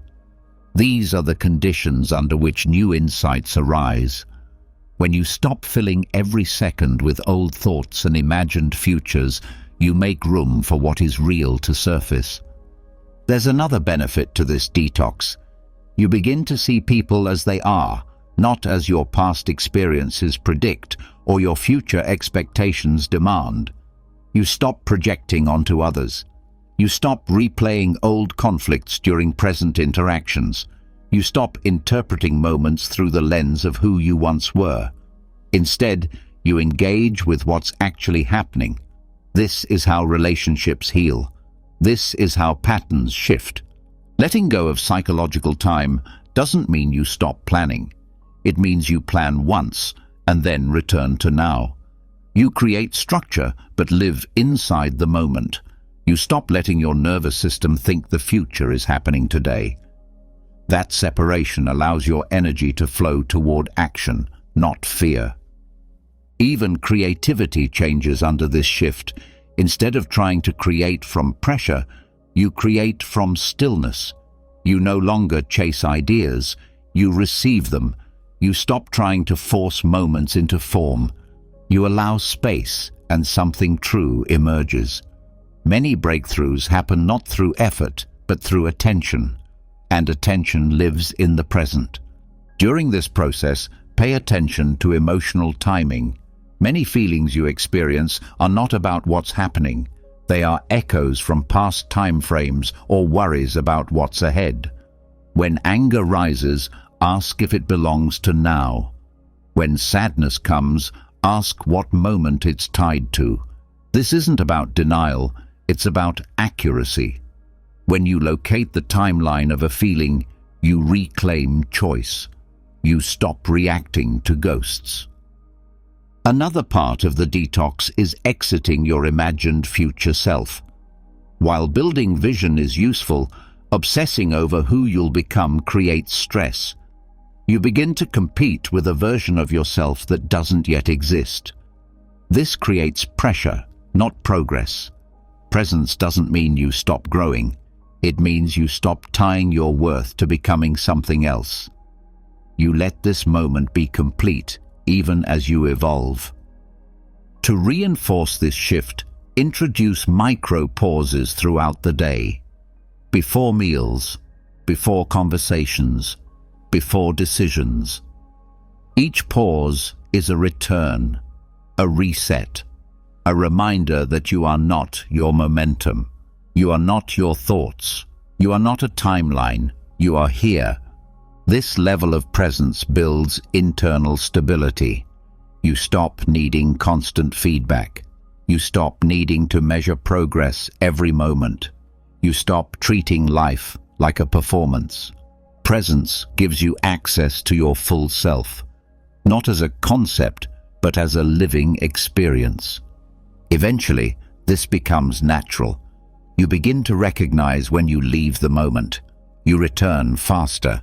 You no longer lose hours inside loops. You live more fully inside your actual life, not the mental version of it. This doesn't require perfection, just repetition. The Stoics didn't say to ignore time. They said to master your relationship with it. They said to remember death, not to create fear, but to return to the value of this day. They reminded us that life is not something that happens later. It's something happening now, and most people miss it. You're not here to keep chasing. You're not here to endlessly prepare. You're not here to rehearse your story until it makes sense. You're here to live it, moment by moment, without apology. Now that you've stepped out of psychological time, you've seen how much of your life was shaped by the stories you've told yourself about where you've been or where you're going. You've tasted presence, not as an idea, but as a lived experience. But even now, something remains beneath that experience. Not time, not memory, not emotion. Something closer. The roles you still carry, the names you answer to, the identities you've come to wear so naturally you forget they were ever chosen. This is the next threshold, a practice of silence, but not with your mouth. This is a fast of the self, not from food or movement, but from the parts of you that say, I am this kind of person. I do things this way. I am defined by this job, this culture, this role, this strength, this past. These are the attachments that, even in your growth, still shape your inner narrative. Soul fasting is the decision to withhold your identity, not destroy it, not deny it, but to consciously pause from using it, to sit without presenting anything, to stop leading with labels, to remove even the quiet self-introductions that happen in your own mind when no one is watching. You don't say what you do. You don't explain your choices. You don't defend your values. You simply live, unframed, unbranded, unclaimed. This is uncomfortable. It should be. The mind depends on identity to feel safe. Even the idea of authenticity can become a mask. Most people are not living authentically. They're living consistently with the identity they believe others expect from them. That consistency often traps them more than it frees them. The Stoics warned against becoming too attached to external identities. Marcus Aurelius reminded himself daily that emperor, father, philosopher, all of it could disappear, and what would remain was the rational soul. Epictetus taught that you should be able to let go of any role and still remain whole. They did not call this detachment from life. They called it purification of perspective. To begin soul fasting, first observe how often you define yourself, not just to others, but in thought. I'm the kind of person who... I've always been. People see me as... Each of these sentences is a small binding. They create grooves in the mind. You become loyal to the image instead of to the truth. The next step is practicing moments of non-definition. You enter a room and say nothing about who you are. You answer questions simply, without building identity around them. You allow space between the stimulus and the performance. In that space, you observe how uncomfortable it feels not to signal something. This discomfort is where the fast begins. Another part of the fast is removing personality traits from your self-narrative. You may think of yourself as introverted, intense, creative, disciplined, or emotional. These may be useful descriptions, but in the fast, you drop them all. You respond to life without the filter of who you think you are. When someone asks you a question, you don't respond how your identity would. You respond how your awareness does. This may feel inconsistent. That's the point. You're releasing the need to appear consistent.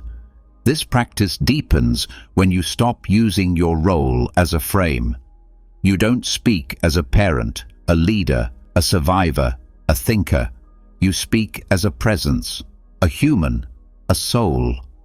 You stop starting sentences with as a, and let your actions speak without needing a backdrop. This is not modesty, it's clarity. The less you rely on labels, the more you engage with reality as it is. You'll also notice how identity shows up in resistance.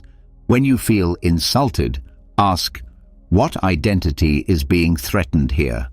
When you feel defensive, what part of your self-image is under pressure? When you feel validated, what identity just got reinforced? These are emotional transactions. In a soul fast, you observe them without indulging them. You step back from both praise and criticism. You let experience be what it is, uninterpreted. This withdrawal from identity also applies to your internal voice. If your self-talk is still shaped by I always or I never, you are speaking from persona, not presence. Strip away qualifiers. Speak to yourself in verbs, not roles. Not I'm bad at this, but this didn't work today. Not I'm not a people person, but that interaction felt draining. It's subtle, but it's liberating. Soul fasting also requires releasing relational expectations. You let go of being the funny one, the strong one, the peacemaker, the guide. You show up blank, which means you show up honest. Some people may not like this. Some will feel unsettled when you no longer play your usual part. Let them. This is part of the reset. You're not being unkind. You're being unassigned. To hold this fast, build moments into your day where you deliberately refrain from any form of identity reinforcement. That may mean not checking social media. That may mean not talking about work. That may mean walking in silence instead of narrating your own experience. These small abstentions reveal how much your mind seeks comfort in being something. Eventually, you'll notice that when you remove identity scaffolding, what remains is not emptiness, it's openness. You're no longer defined by the roles you keep or the opinions you protect. You become flexible, responsive, calm. You speak less, but with more truth. You feel less pressure to be consistent and more freedom to be real. You also begin noticing how much suffering is tied to maintaining identity. The fear of being misunderstood, the anxiety of changing your mind, the exhaustion of holding a persona together. When you fast from identity, that weight lifts. You realize how little of it was necessary. You don't disappear. You become lighter. This practice doesn't mean you stop caring or stop acting. You still show up. You still do your work. You still love, give, and lead. But now you do it without carrying the idea of yourself on your back. You move without dragging an image behind you. That is freedom, not absence of action, but absence of pretense. Eventually, the fast shifts your baseline. You stop needing to explain yourself. You stop correcting how others see you.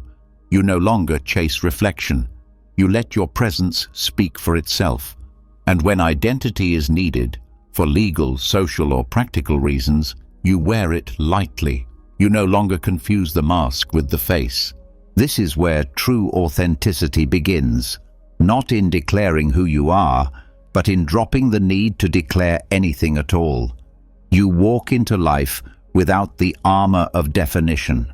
You let each moment call forth the self it requires. You stop controlling your expression. You start trusting your essence. Now that you've loosened your grip on identity itself, a different kind of silence arrives. Not the silence of stillness, but the silence of absence, the temporary quiet that follows when all your usual roles and traits are paused. That stillness reveals what you've carried without knowing. Not just beliefs, not just habits, but versions of yourself left behind. Not buried, not healed, just waiting. They live in unfinished sentences, unprocessed memories, unspoken regrets. You may not see them directly, but they shape the way you speak to yourself, how you respond to others, how you hold your posture in moments of uncertainty. These are the past selves that have never been properly released. Not because you forgot them, but because you never gave them a voice. This is the next phase, facing those ghosts, not to escape or destroy them, but to speak with them, to hear what was left unsaid, to understand what parts of your story were frozen and how to let them rest.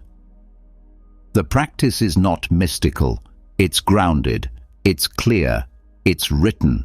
This is narrative necromancy, not a ritual of fantasy, but a method of speaking directly to the younger versions of you that still echo in your system. Start by identifying the moments in your life that still feel open. You'll know them by how quickly they bring emotion. It might be an event, a period of confusion, or a time when you weren't ready to speak the truth. These memories don't need to be traumatic. They simply remain alive, looping silently behind your daily thoughts. For each one, write a letter. not about the moment, but to the version of you who lived through it. Speak to them like you would to someone who matters. Do not judge. Do not explain. Begin with presence. Let them speak first. In your mind or on the page, ask, what did you need that you never got? What did you believe in that was ignored? What truth did you carry that no one could hear? You may be surprised at what comes forward. Sometimes these versions of you are angry. Sometimes they're embarrassed, withdrawn, or bitter. Let them be.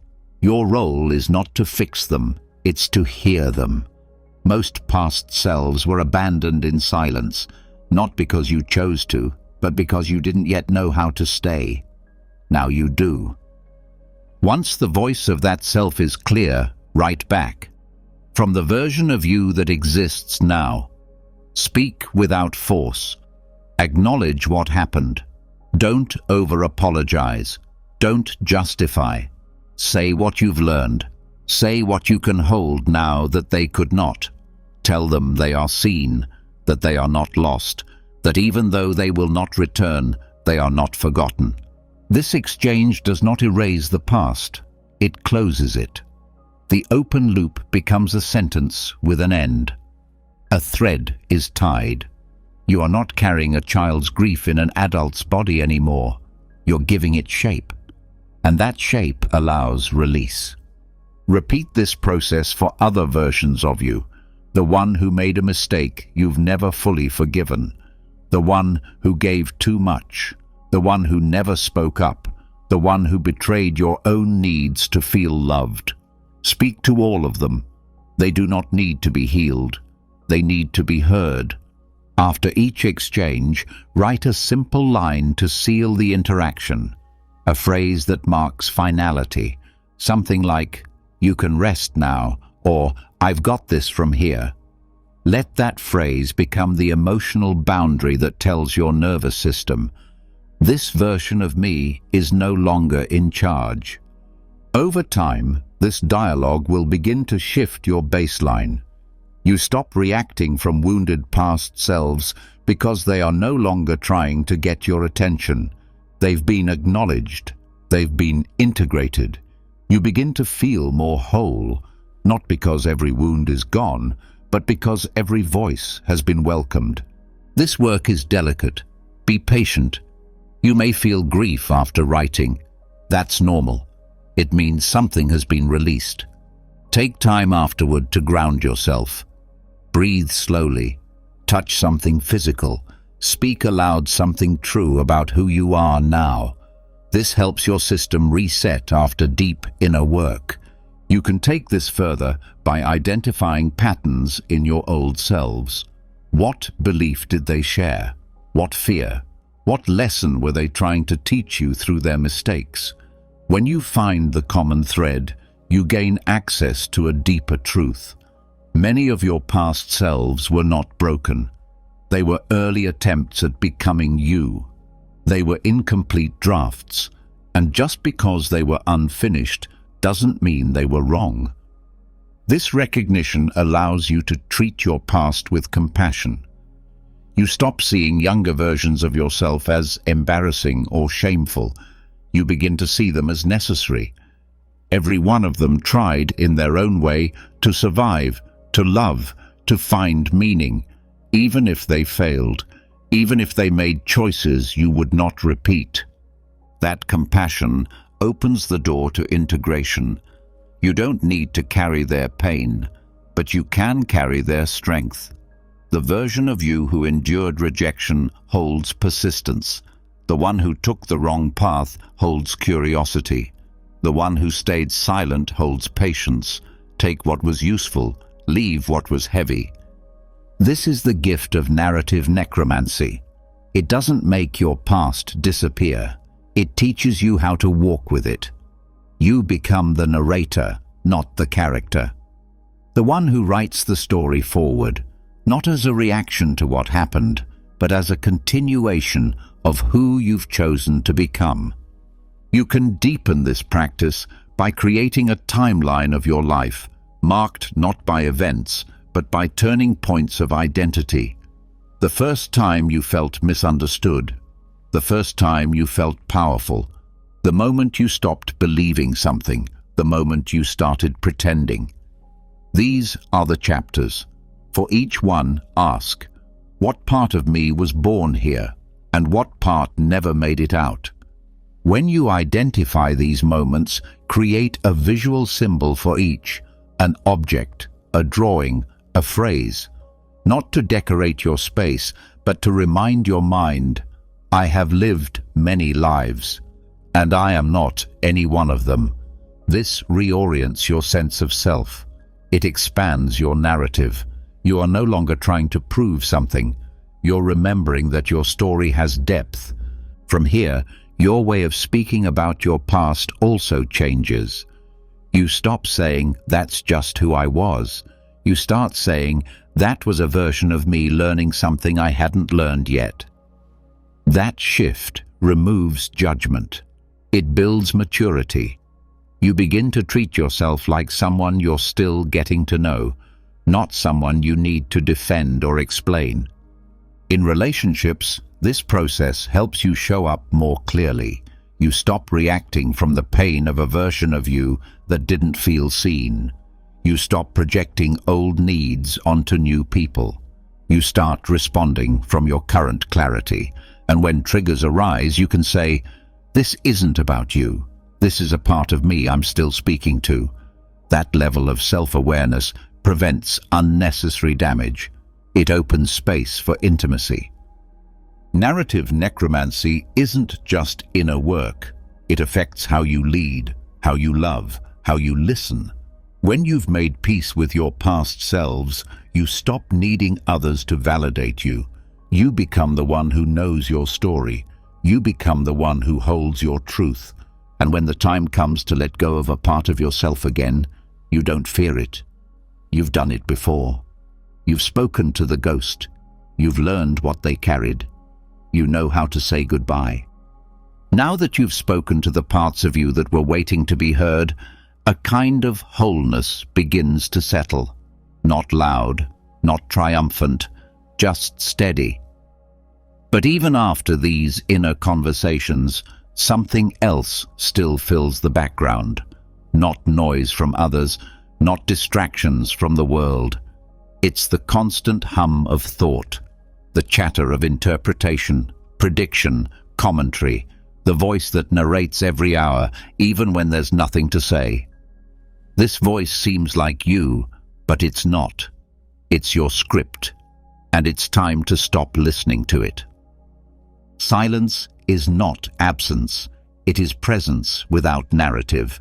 It is the space that exists when you stop needing to explain your experience, even to yourself. Most people have never actually met their own mind in silence. They've only met their inner commentary, that running monologue that explains, replays, analyzes, judges. It tells you what everything means. It tells you what people think. It plans what you'll say next. It rehearses your past, but it never stops to ask, what am I without this voice? The Stoics didn't speak often of silence as a practice, but they lived it in their writings. Their meditations were short, direct, intentional. They believed in saying only what was useful.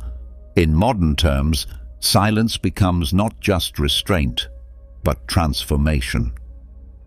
When you enter silence deliberately, not as escape but as practice, something powerful begins to unfold.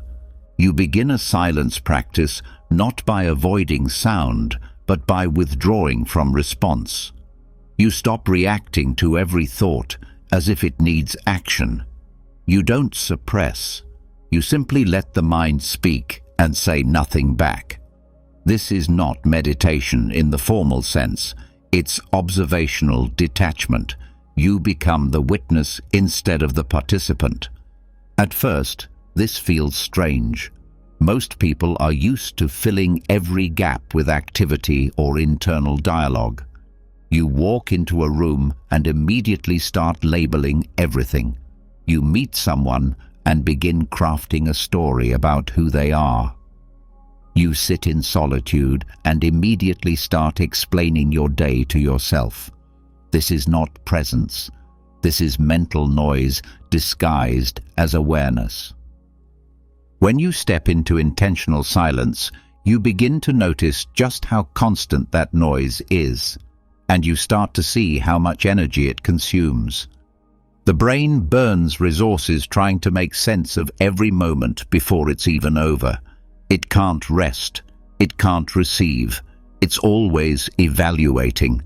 Silence short-circuits that pattern. You can start with simple practices. Choose 1 hour of your day with no speaking and no input. No music, no screens, no writing, just existing. This is not boredom. This is the beginning of realignment. Your senses sharpen. Your thoughts slow down. You stop needing to frame every moment with a story. With time, you can extend the practice. Take a day each week where you speak only when necessary. Let your communication be sparse, clean, and calm. Observe how your words become more intentional. Notice how your awareness deepens. You begin to hear the subtle shifts in your own energy. You begin to feel when your thoughts are helpful and when they are just habitual. As you continue, longer periods of silence become not just possible, but welcome. Some people take retreats into full silence for days or weeks, not as a performance, but as a reset. These periods allow the deeper layers of internal noise to dissolve. You may notice unresolved thoughts surfacing. Let them. You're not there to solve anything. You're there to witness the unraveling. Silence also disrupts your identity loop. When you stop explaining who you are, even to yourself, the mental structure that holds your persona begins to soften. This can feel like confusion at first. You may think, if I'm not thinking constantly, how will I know what to do? But what emerges is clarity, not from thought, but from stillness. You stop reacting to memory. You start responding to reality. The nervous system responds well to silence. Without the need to track conversation or prepare for judgment, your body settles. The heart rate slows. Breathing deepens. You become more available to the present moment. This biological shift supports every layer of your transformation. It creates the conditions for integration. During this practice, avoid framing silence as a task. It is not something to achieve. It is not something to complete. It is a return to baseline. When you're silent, you are not doing less. You are undoing the excess. This is especially important in a world that values constant productivity. Silence is not laziness. It is clarity in motion. You'll notice that over time, your relationship to speech changes. You speak less, but with more weight. You listen more, not because you're trying to be polite, but because you're no longer waiting for your turn to speak. You begin to experience others without filtering their words through your personal lens. This opens space for empathy and understanding that wasn't accessible before. Silence also strengthens your inner authority. When you stop outsourcing your sense of reality to constant discussion, you build trust in your own experience. You no longer need to explain yourself to believe yourself. This is a quiet kind of power. It doesn't need validation. It holds presence. In silence, creativity also changes. Instead of trying to force ideas, you begin to receive them. You stop chasing clarity. It arrives on its own timeline. This shift improves your intuition. You begin to feel what's true without needing to process it verbally. That instinct sharpens your decisions, your direction, your presence. Another benefit is emotional regulation. When you sit in silence long enough, emotions surface, not because you're broken, because they've had no space to be felt without judgment. When you allow them to rise without speaking about them, you teach your system that it's safe to feel. That feeling doesn't require explanation. That healing doesn't require performance. To deepen this, create moments throughout your day to pause before speaking. Even one breath creates space. Ask yourself, is this necessary? Is this true? Is this mine to say? The answer may still be yes, but the pause rewires your response. It becomes a practice in discernment. You may also notice discomfort when others speak into your silence. They may try to fill the gap. They may misread your quiet as judgment, withdrawal, or distance. Let them. You're not silent for their comfort. You're silent for your integration. This is not passive resistance. It's active discipline. Over time, silence becomes your center. When things go wrong, you return to it. When things go well, you ground in it. When confusion rises, you settle into it. It becomes your internal home, and from that home, everything else becomes clearer. You stop reacting to every thought. You stop explaining your choices. You stop feeding the stories that want to keep you distracted. Instead, you live with deliberate presence, choosing words when they matter, choosing stillness when it heals. Eventually, you realize something rare. The person you've been trying to become isn't created through more input, more noise, or more striving. That person emerges through subtraction, through space, through silence. Not a hollow silence, a full one. The kind that's not empty, but whole. Silence has taught you how much noise was never necessary. You've touched the stillness that reveals what words often hide. But stillness alone doesn't undo years of unconscious motion. Even without speaking, the body continues its rehearsals. You wake the same way. You move in familiar patterns. You repeat without questioning, not because you choose to, but because your system is trained to. These are your habits, not just external behaviors, but deep, automatic responses. Routines so embedded in your nervous system that they no longer feel like choices. They feel like personality. They feel like reality, but they are not. They are scripts, and it's time to rewrite them. This is where habituation override begins, not by discipline, but by design. It's the deliberate interruption of what you think is normal, and not for novelty, but for freedom. The Stoics believed in reasoned action. They taught that what is habitual must be tested, and that what we do without thinking is often where our unfreedom lives. This process is not about becoming someone else. It's about making space for who you are beneath the repetition. The first step is awareness. Identify the routines that repeat without intention. Look at your mornings, your eating, your conversations, your posture, your language, your responses to tension, your energy cycles. Find the loops. Anything that happens the same way each day, especially when it no longer aligns with your chosen identity, becomes a point of leverage. Once you've named the loops, don't try to break them with force. That rarely works. Instead, interrupt them gently, but completely. You don't change the habit. You break the setting that enables it. For example, if you always check your phone first thing, you don't just say, "I'll stop." You charge it in another room. You design your space to make the old loop inaccessible. If you overeat when anxious, you don't rely on willpower. You change the sensory cues. Different plates, different environment, different input. Habituation, override, starts in the environment. The brain is deeply influenced by physical cues. If your space remains the same, your patterns will persist. Rearranging furniture, changing light sources, shifting how you move through a room. These are not aesthetic choices. They are psychological tools.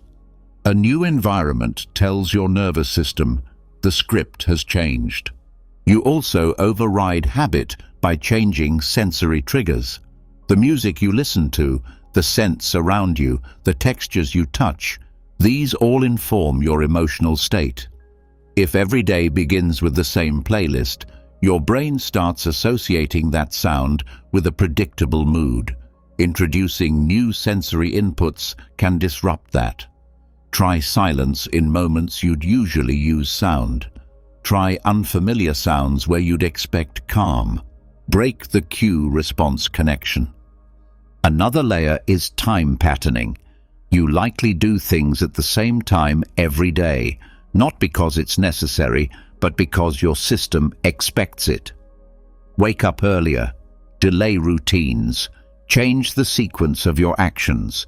If you always exercise after coffee, switch the order. If you always journal at night, try first thing in the morning. The goal is to unhook behavior from autopilot. This interruption process also applies to social loops. Notice how you behave differently around certain people. Often, we return to outdated roles around those who knew us before. These are social habits. They activate without thought. You can override this by disrupting the dynamic. Respond differently. Pause before you answer. Use new language. If you always soften your voice, let it stay strong. If you always lead the conversation, ask more questions. Change the rhythm. The neurological basis for this comes from the brain's tendency to conserve energy. Once a behavior is repeated enough, it gets stored in procedural memory. The more automated it becomes, the less conscious input is needed. This is efficient, but it's also limiting. The key to override is novelty plus intention. When the brain encounters something unexpected, it pays attention. When that surprise is followed by meaningful action, new wiring begins. That's why sudden change, done with care, is effective. It catches the system off guard, but if it's followed by purpose, it becomes constructive rather than chaotic. For example, waking up at a drastically different time and immediately doing something aligned with your values creates a strong neural impression. It says, "This is not a random act. This is new architecture." You can also layer override through micro-discomfort. Do small things daily that make your system adapt. Use your non-dominant hand. Walk different routes. Speak last instead of first. Change your tone intentionally. Sit in silence during meals. These minor shifts may seem insignificant, but they create flexibility. You are training your system to stop expecting comfort and start welcoming difference. Structure supports this process. Create scheduled blocks of unpredictability. 1 hour per day with no fixed task. Use that time to respond to your environment in a new way. Let your actions be directed by what you feel internally, not by what the routine demands. Over time, this builds internal listening. It teaches your nervous system to be adaptive, not reactive. One of the most powerful override tools is the pattern break ritual. This is a short, symbolic action done daily to mark that you are not repeating. It might be lighting a candle and breathing for 1 minute before starting your work. It might be washing your face with cold water at an unusual time. The action itself doesn't matter. What matters is that it signals the end of autopilot. It tells your body, we're starting from presence, not memory. Social accountability can also help. Share one habit you are disrupting with someone you trust, not for approval, but for reflection. When someone else knows you are changing something, your attention sharpens. You feel observed, not in judgment, but in awareness. This keeps the override alive past the initial spark. Over time, the goal is not to destroy all habits. Some routines are supportive. The goal is to make none of them unconscious. You want your actions to be aligned, not automatic. That means checking in. Every week, ask yourself, what am I doing out of memory instead of presence? Where have I begun repeating without reason? These questions create self-correction. Your language also matters.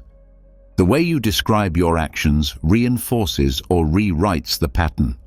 If you say, "This is just what I do," you're reinforcing the script.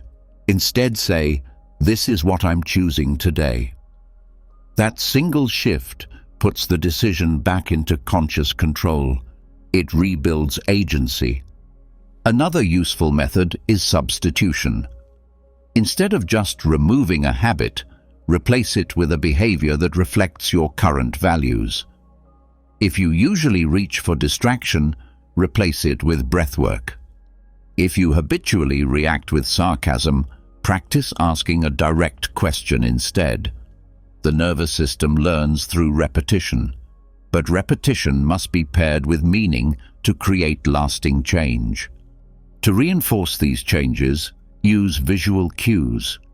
Place objects in your space that disrupt the expected flow.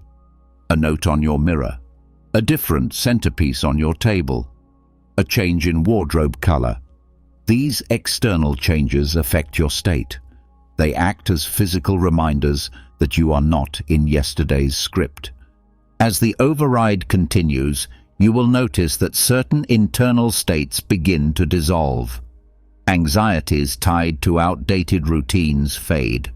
Emotional reactions to environmental triggers soften. You stop moving in circles. You start choosing your steps. And when this process is fully integrated, you realize something vital. Your habits were never you. They were simply rehearsed responses. And when they no longer serve, they can be replaced, not with effort, but with precision. Now your life begins to feel different, not because you are striving harder, but because your actions are cleaner. Your steps are chosen. Your environment matches your direction. Your rhythm is not remembered. It is designed. Now that you've interrupted the habits that used to define your days, a deeper layer becomes visible. Beneath the routines and reflexes, there's a voice that still speaks first. It often sounds like your own, but it isn't. It's older, sharper, less forgiving. It shows up in how you respond when you make a mistake, when you hesitate, when you're not sure what comes next. It sounds like criticism, pressure, fear, urgency. It tells you to prove something. It warns you not to fall behind. It reminds you of what happens if you fail. That voice did not start with you. It was given to you, installed slowly, over time, through repetition, through authority, through the way people in power handled your vulnerability. And even now, despite everything you've let go of, if that voice still runs the show, your foundation is not yet free. Metaphysical reparenting is not a metaphor. It's a shift in internal leadership. It's the conscious removal of the authority you internalized during your formative years. Parents, teachers, caregivers, coaches, mentors, and the installation of a higher, wiser inner guide that operates from clarity, not survival. This is not about blame. It's about structure. The way your nervous system responds to pressure, judgment, or praise was shaped before you had the ability to choose your response. The first step is noticing how the inherited voice still speaks. Listen closely when things go wrong, when you fall short of your own expectations. What is the tone in your mind? Does it accuse? Does it panic? Does it withdraw love? That tone is not instinct. It is programming. And until it's replaced, it will continue to steer your choices, even if everything else has changed. To begin replacing it, you need to identify whose voice it is. This is not always obvious. Sometimes it's not what they said, but how they said it. It might be the tension in the room when you disappointed someone. It might be the silence you were met with when you failed. These moments built a framework in your body, not just intellectually but neurologically. Your nervous system adapted to the shape of their approval. Write down the phrases you still hear in your own self-talk that do not match your values. Things like, "That's not good enough," or "You'll mess this up," or "Don't make them angry." Trace them. Who first taught you that? Where did that fear begin? What part of your life still carries it? Then write a response. Not a fight, a correction, a replacement. This new voice is not louder. It's clearer. It doesn't over-explain. It doesn't scold. It grounds. It restores. It leads. This is the beginning of the new inner authority. From here, begin developing this new internal guide, not as a fantasy version of yourself, but as a functional presence.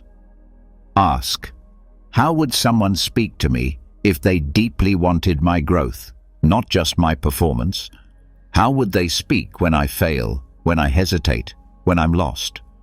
Write these responses, read them often, let them become the default over time. The key is consistency. The old voice will return, especially under stress. But now you have contrast. You don't just feel bad, you hear the distortion, and when you hear it, you interrupt it. You speak from the higher self, the version of you that does not need control or fear to operate. This new voice is not passive, it's structured.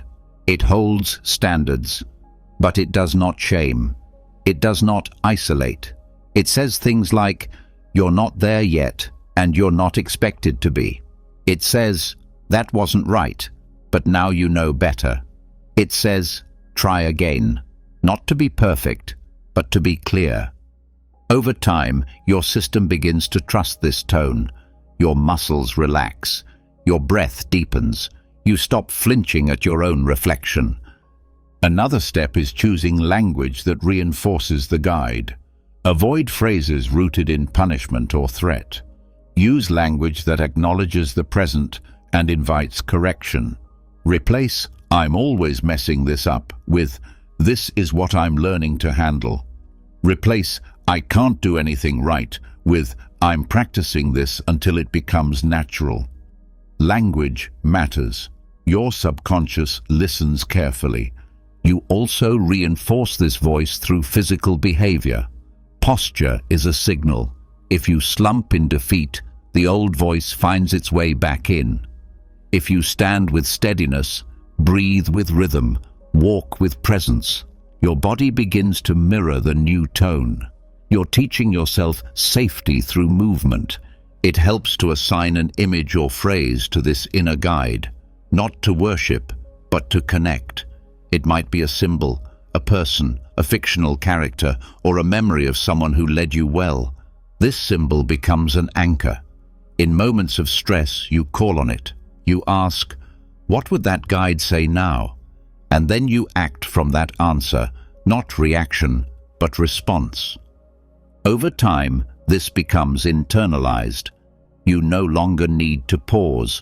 The voice becomes instinct. The new authority takes root. You start living with a self-respect that isn't conditional. You stop negotiating with shame. You stop performing for praise. This shift affects how you make decisions. You no longer act from fear of punishment. You act from alignment. You no longer need to guess what others want before deciding what you feel. You begin to trust that you can make choices without being pushed into them. You stop being ruled by echoes. In relationships, this changes everything. You no longer tolerate voices that mirror your old authority. You recognize them as familiar, but not healthy. You stop being drawn to people who control you emotionally. You stop recreating the dynamics that once shaped your nervous system. You begin choosing connections that respect your self-leadership. This reparenting process also includes boundaries. The new voice doesn't only speak internally, it acts. It says no when needed. It exits conversations that harm. It names the truth when silence would be easier, not because it's trying to win, but because it no longer bends to outdated authority. For some, this process includes speaking directly to the original source, not always in person, but in writing, in memory. You say what wasn't said. You name the damage. You also name what you've reclaimed. You don't need permission. You don't need agreement. You only need to stand in truth. It's important to understand that this is not a rejection of those who shaped you. It's a restructuring. You're not discarding people. You're rebalancing the influence they have on your internal world. That's maturity, not rebellion. To keep this integration alive, practice a daily dialogue. Each morning or night, ask the inner guide, what do I need to hear today? What do I need to remember? What do I need to release? Let the answers be brief and honest. Write them down. Let that voice become the one you return to. Eventually, this becomes your compass. Not a voice you summon, but a state you live from. You act from the part of you that sees clearly, loves deeply, and leads wisely. The internal noise fades. The pressure to prove softens. The tendency to collapse into self-judgment disappears. Now that the inner voice has been reclaimed and reshaped into something stable, grounded, and guiding, you've taken back authority over your internal world. You're no longer following borrowed scripts. You're no longer reacting to echoes. You are responding to life from a place that wasn't available before. But even now, one more layer needs to be addressed. The space you move through daily, the world around you, the interactions you allow, the noise that returns the moment you reconnect with everything you just outgrew. This is the next step, stepping away, not to disappear, but to re-enter as someone new. Strategic exile is not rejection of the world. It is conscious separation from it. You do not leave out of bitterness. You withdraw with clarity. You are not running. You are stepping outside to see clearly, to observe who you are without the pressure to perform, without the digital algorithms that mirror your old self, without the roles and responsibilities that pull you back before you're ready. Exile is about protection. Growth needs silence and stillness to take hold. A seed cannot take root in shifting soil. When you're constantly exposed to conversations, comparisons, and obligations, it becomes almost impossible to build identity on your terms. Stepping away creates the space needed to reinforce everything you've been changing. Begin by designing the withdrawal. This is not about cutting everyone off or deleting everything. It's about choosing distance with structure. Decide what you will step away from. Social media, group chats, events, opinions, old circles. Choose a time frame. Make it non-negotiable. This isn't a detox. It's a rite of separation. During this time, shift your focus to internal listening. Reflect, not as a performance, but as observation. Watch what thoughts rise when you are no longer watched. See which emotions surface when you are no longer being shaped by conversation. This is where the real work begins, not in change, but in stabilization.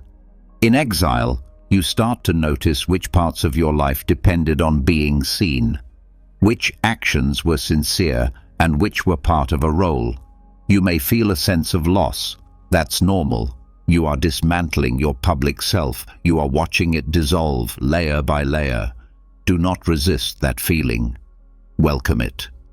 This process also reveals the depth of your attachment to feedback. Without instant response, without likes or reactions, your nervous system may feel unimportant. Let that discomfort speak. Don't fill it. Learn from it. Solitude teaches you whether your validation comes from within or is still outsourced. Use this space to engage in actions that have no audience. Clean your space without sharing it. Create without publishing. Think without needing to explain. These choices strengthen your inner alignment. They teach you to exist without depending on performance. Exile also reveals your deeper priorities. Without the world pressing in, your mind begins to notice what it actually cares about, what it misses, what it doesn't. This clarity allows you to make conscious decisions about what you bring back into your life when you return. During your time away, establish rituals, not for structure, but for rhythm. Wake with intention. Eat slowly. Walk without distraction. Let these moments anchor your new identity. They are not habits, they are reminders. They say, I am not the version of myself who had to rush or prove or respond to everything. I move with choice. Another part of this process is reducing the digital reflex. Most people reach for their phone as a nervous tick, not a need. Remove the temptation. Log out. Disable notifications. Use your devices as tools, not companions. Make your attention expensive. In solitude, pay close attention to your thoughts. You'll start to hear the mental patterns that were hidden by noise. These thoughts may be repetitive, uncomfortable, or uncertain.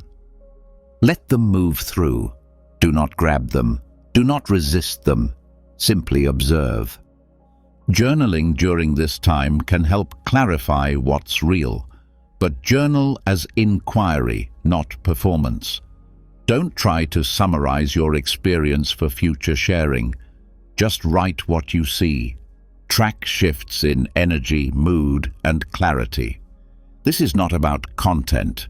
It's about contact with your own presence. Over time, you may notice yourself reaching for the old. The mind will try to reattach to what it knew.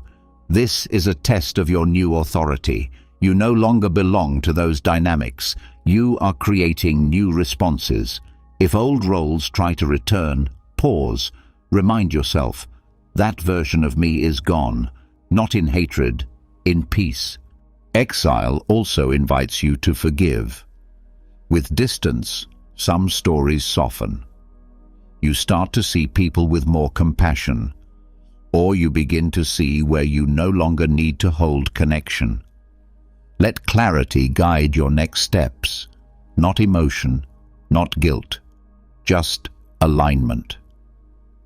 As the end of your exile approaches, begin designing your return. Choose what comes back into your life. Not everything deserves to follow you. Some relationships may stay quiet. Some habits may stay gone. Some spaces may no longer feel right.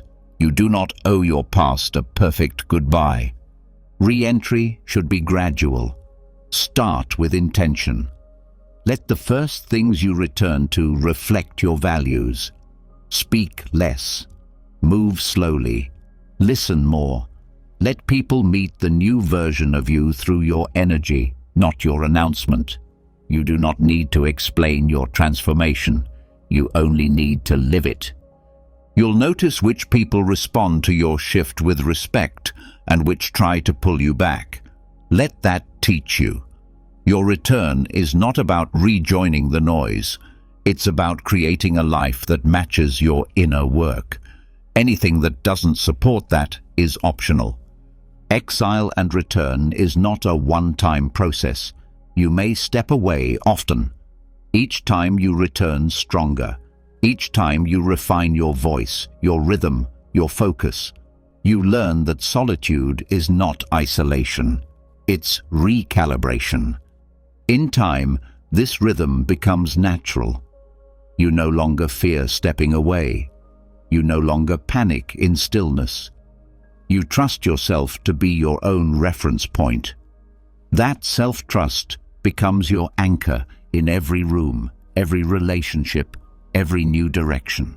After your time in strategic solitude, you re-entered the world without the roles, habits, or old obligations that once shaped your choices. You no longer moved from reaction. You returned from exile on your own terms. You made space. You reset. But even now, a subtler part of the old identity remains. It doesn't speak loudly. It hides behind comfort, behind praise, behind fear of being seen and judged.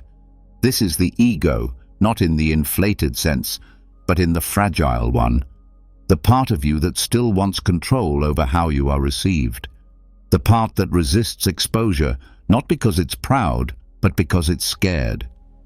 This is where your next phase begins, not in reflection, but in practice. You must now condition your nervous system to meet discomfort without shrinking. You must teach your body to remain steady when your ego wants to disappear. And the most direct way to do that is through small, intentional acts that create emotional friction. This is the rejection game. It's not about failing on purpose. It's about putting yourself in situations where rejection or awkwardness is likely, not to suffer, but to stretch. Each act is a controlled exposure to the thing you usually avoid, being told no, being seen as too much, being misunderstood, being vulnerable without reward. The Stoics believed that fear of opinion is one of the great sources of human suffering. Epictetus wrote that we are disturbed not by things, but by our view of them, especially our need to avoid shame. Practicing rejection is how you remove the sting from that fear, not through theory, but through deliberate contact.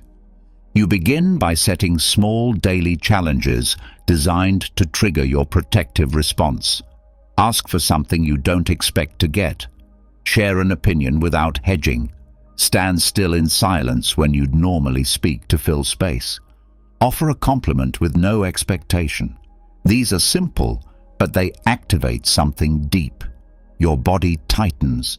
Your voice hesitates. That's the point. You're waking up the part of you that still equates discomfort with danger. The key is not in the outcome. It doesn't matter if your request is accepted or denied. What matters is that you made it. You entered the space where you were exposed and didn't collapse. That is ego training.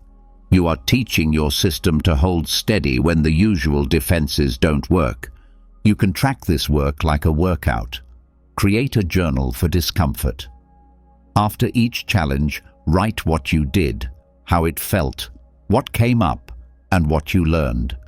This isn't to overanalyze. It's to build data, to show yourself that the worst-case scenario your mind predicted never happened, or if it did, that you survived it without losing yourself. As you continue, increase the intensity slightly, not through recklessness, but through expansion.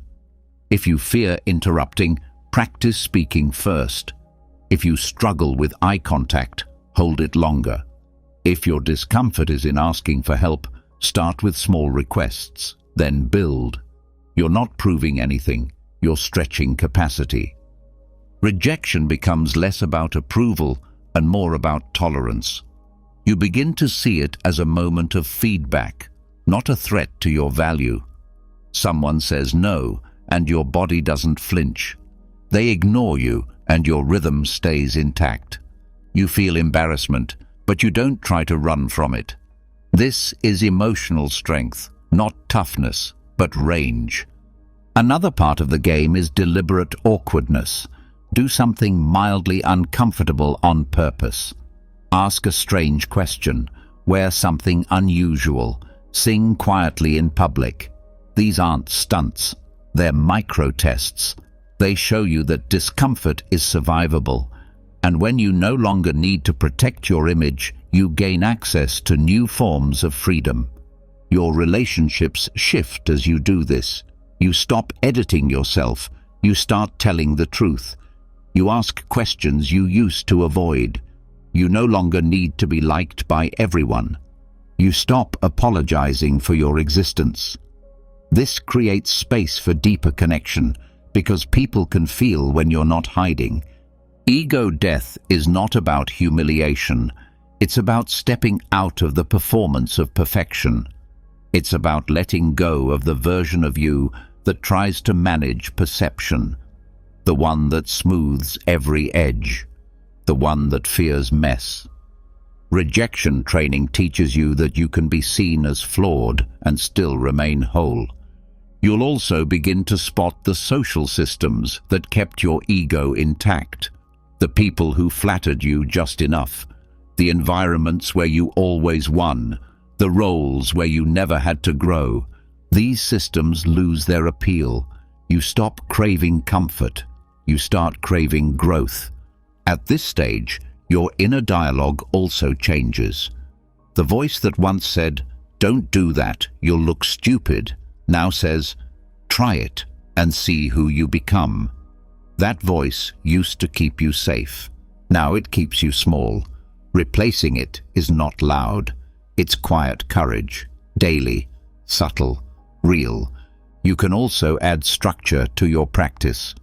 Set weekly goals, 3 intentional rejections, 2 moments of visible vulnerability, 1 act of public imperfection.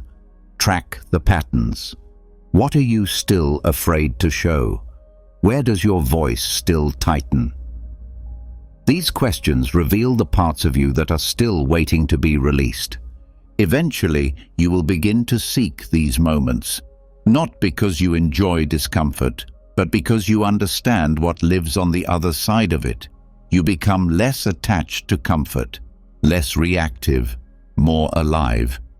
Your nervous system begins to see the unknown not as threat, but as possibility. You stop rehearsing life, you live it. Now that you've trained yourself to sit inside discomfort without defense, something unexpected begins to happen. The things you once chased, the validation, the image, the story, the reason behind it all, start to lose their grip, not because they're wrong, but because they're no longer necessary. When rejection no longer defines your worth, when approval loses its pull, when silence becomes your anchor, a quiet question begins to surface beneath it all. What if nothing needs to mean anything at all? This is where spiritual nihilism enters, not as despair, but as freedom. It is the temporary release of all assigned meaning. The conscious decision to drop the constant need for things to have a purpose, to fit into a narrative, to lead somewhere grand. It is not giving up, it is letting go. Most people are taught that meaning is what gives life structure, that you must find your purpose, define your values, identify your mission. But when those meanings are built on inherited beliefs, unconscious fears, or social conditioning, they become a prison disguised as purpose. You live not from truth, but from attachment. And when those meanings break down, as they always do, you feel lost, not because you are, but because the structure you leaned on was hollow. The practice of spiritual nihilism begins by pausing the entire search. You stop asking why. You stop needing answers. You stop framing your experiences as part of a larger story. You simply let them be. A conversation doesn't need to lead anywhere. A moment of sadness doesn't need to be explained. A success doesn't need to be labeled as growth. It just is. This detachment reveals what most of your meaning-making has been trying to protect. A self-concept that needed reinforcement. You created meaning to feel secure, to feel significant, to avoid uncertainty. But real peace, doesn't come from constructing elaborate systems of identity. It comes from being able to exist without them. Letting go of meaning doesn't make you cold, it makes you honest. You begin to see how much pressure you've placed on moments that were never meant to carry it.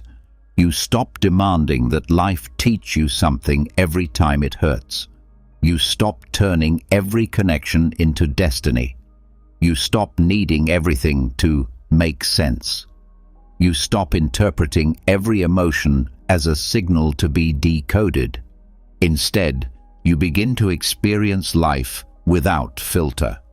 You don't reduce it to language. You don't force it into structure.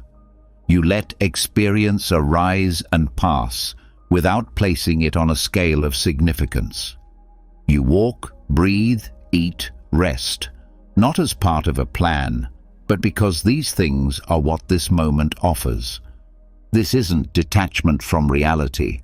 It's presence without narrative. And from that place, something changes.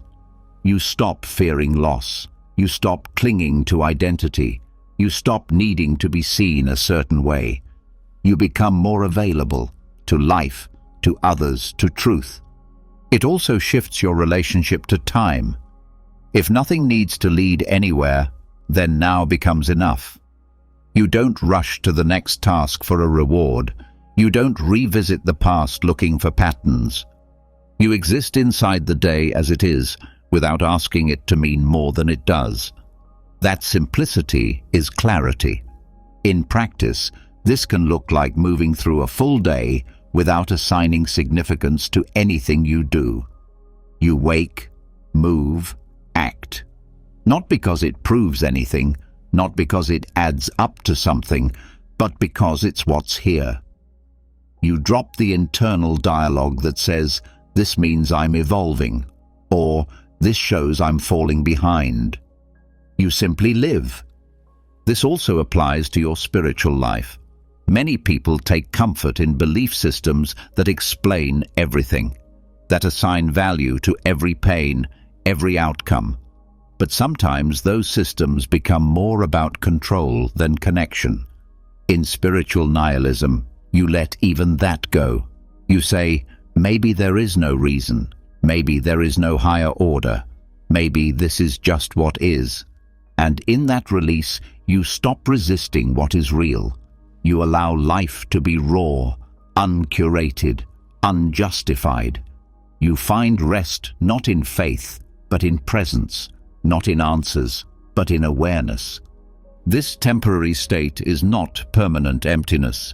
It is cleansing, a dissolving of the old scaffolding. It's the mental equivalent of emptying a room before you rebuild.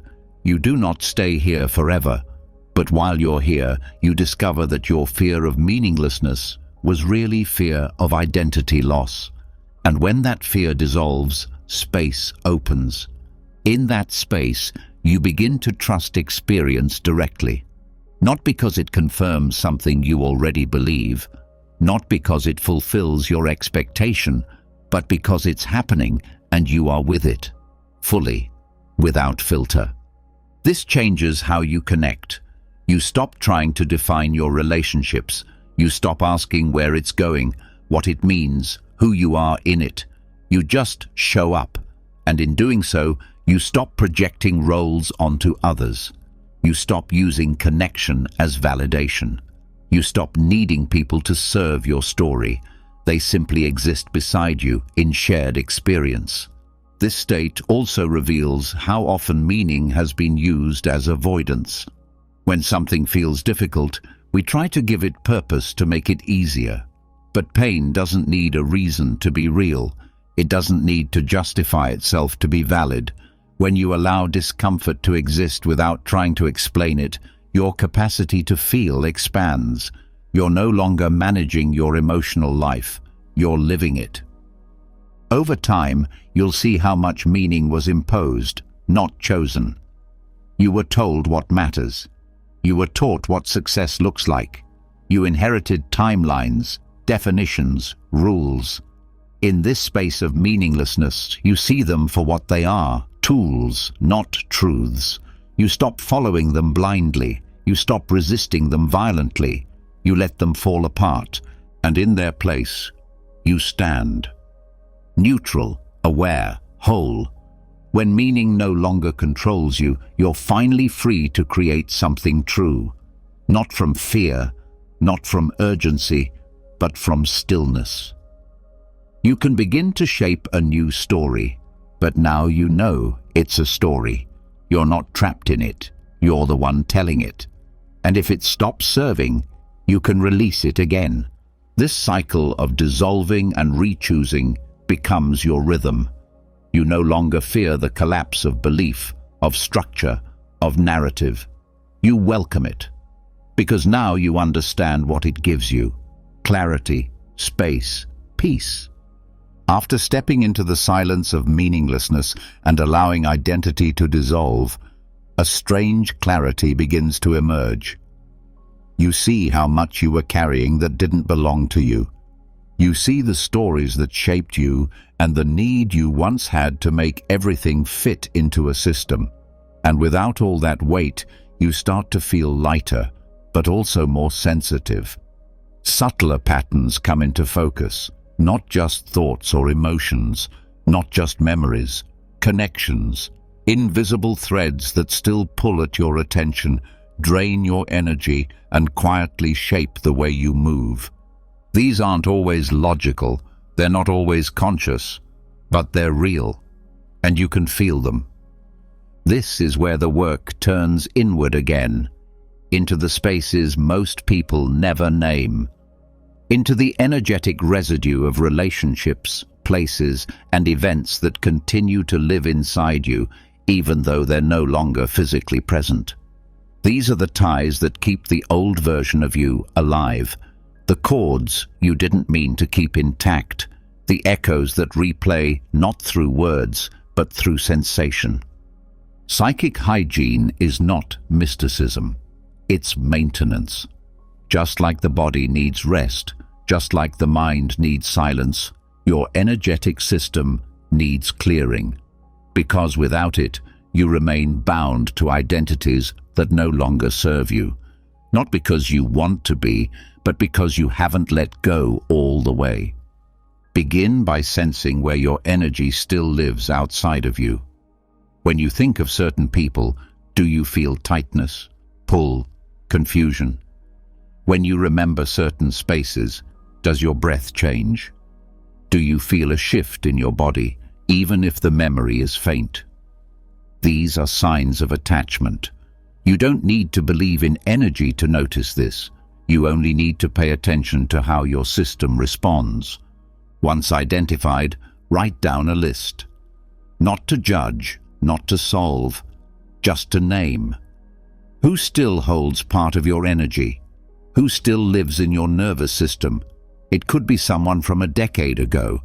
It could be a place you haven't returned to. It could be a conversation you thought you forgot. What matters is how your body responds, not your mind. Then go one by one. Bring each connection to mind and speak aloud or write down a statement of detachment, something simple and direct. For example, I release my energy from this person. I no longer carry what is not mine. I call my energy back to me. This is not a ritual of anger. This is a process of return. It helps to do this when grounded. Sit or stand with both feet connected to the floor. Breathe deeply. Speak clearly. Place your hand over your chest or stomach to keep your awareness in your body. Let the words move through you, not as a performance, but as intention. In some cases, you'll feel nothing. In others, you may feel a wave of emotion, grief, anger, relief. Let it pass. Don't assign meaning. You're not analyzing, you're clearing. Your only job is to allow what rises, then return to stillness.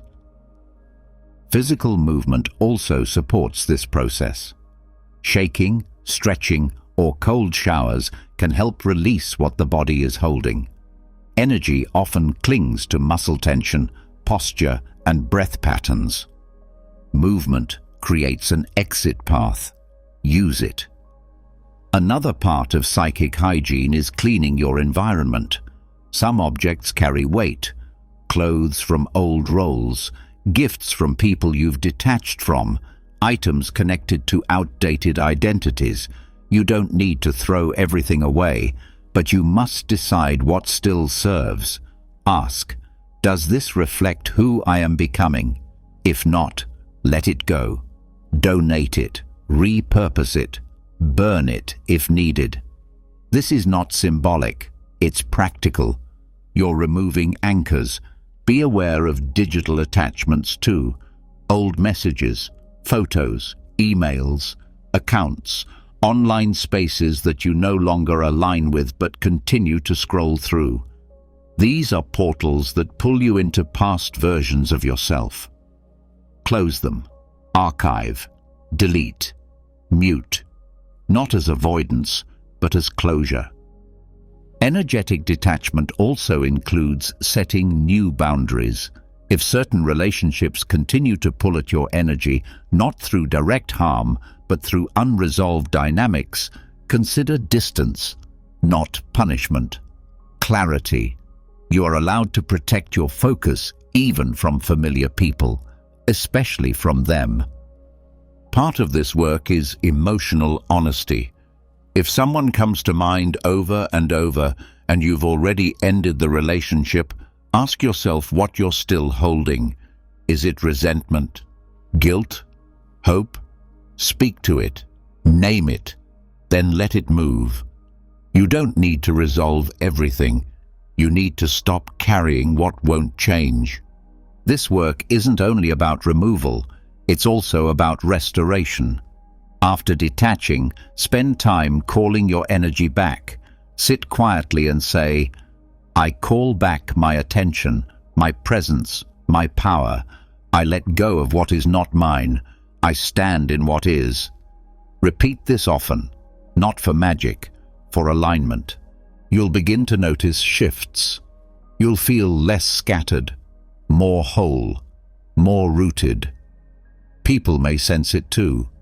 You'll be harder to read, not because you're hiding, but because you're no longer leaking. Your boundaries will feel stronger even if you never speak them. Your presence will feel heavier, calmer, more complete. Energetic detachment also helps you recognize when new chords begin to form. You'll feel it when someone's influence begins to reshape your decisions, when your thoughts start echoing their tone, when your behavior bends to fit their comfort. Catch it early. Return to yourself. You're not required to carry anyone else's weight. Over time, this becomes routine. You'll naturally scan your system for attachments. You'll notice when something feels heavy. You'll know when it's time to clear. You'll stop waiting for closure from others. You'll create it yourself. Psychic hygiene is freedom from ghost stories, from loops that play when you're tired, from relationships that ended in form but not in energy. It's how you protect your new self from being pulled into old shapes. And when this work becomes steady, you step into the present without drag. Your energy no longer stretches backward. Your attention is not divided. You stand whole. Now that your energy is finally your own, no longer entangled with places, people, or past selves, you can feel something solid under your feet. There's no more searching in every direction. No more silent contracts pulling you into yesterday. But the question that arises now is clear. Where are you going? You've cleared space. You've removed noise. You've broken loops. What you do from here will define who you become. The next step is about embodiment, not vague intention, not loose direction. Embodiment means clarity in motion. The ability to measure your choices, your actions, your words against the standard of who you've decided to be. This is the doppelganger test, a tool not for visioning, but for accountability. Begin by defining your future self with precision. This is not about fantasy. You're not creating a perfect version of yourself. You're defining the version that already exists as a potential, one you have access to through alignment. This future self is not about what they've achieved. It's about how they live, how they carry themselves, how they move through the world when no one is watching. Write out their qualities. What do they tolerate? How do they spend their time? What is their posture, their tone, their rhythm? What are their non-negotiables? How do they recover from failure? How do they begin their day? How do they end it? This version of you is not something to wait for. It's a reference point. It exists now as a standard. Do not build this version based on external status. Forget titles, wealth, or recognition. Strip the image down to behavior and presence. What habits are automatic for this version of you? How do they approach boredom, distraction, criticism, attention? These details will matter more than any milestone. Once you've built this clear model, the test begins. Every decision becomes a question. Does this align with that self? It's not a test of perfection. It's a test of consistency. When you choose, speak, act, or respond, you ask, would that version of me say yes to this? Would they spend time here? Would they engage with this situation? If the answer is no, you don't need to force yourself. You simply don't do it. This method removes indecision. It clears internal arguments. You're no longer trying to figure out what's right. You're measuring alignment. This removes emotional swings from decision-making. You stop acting from moods. You begin acting from identity.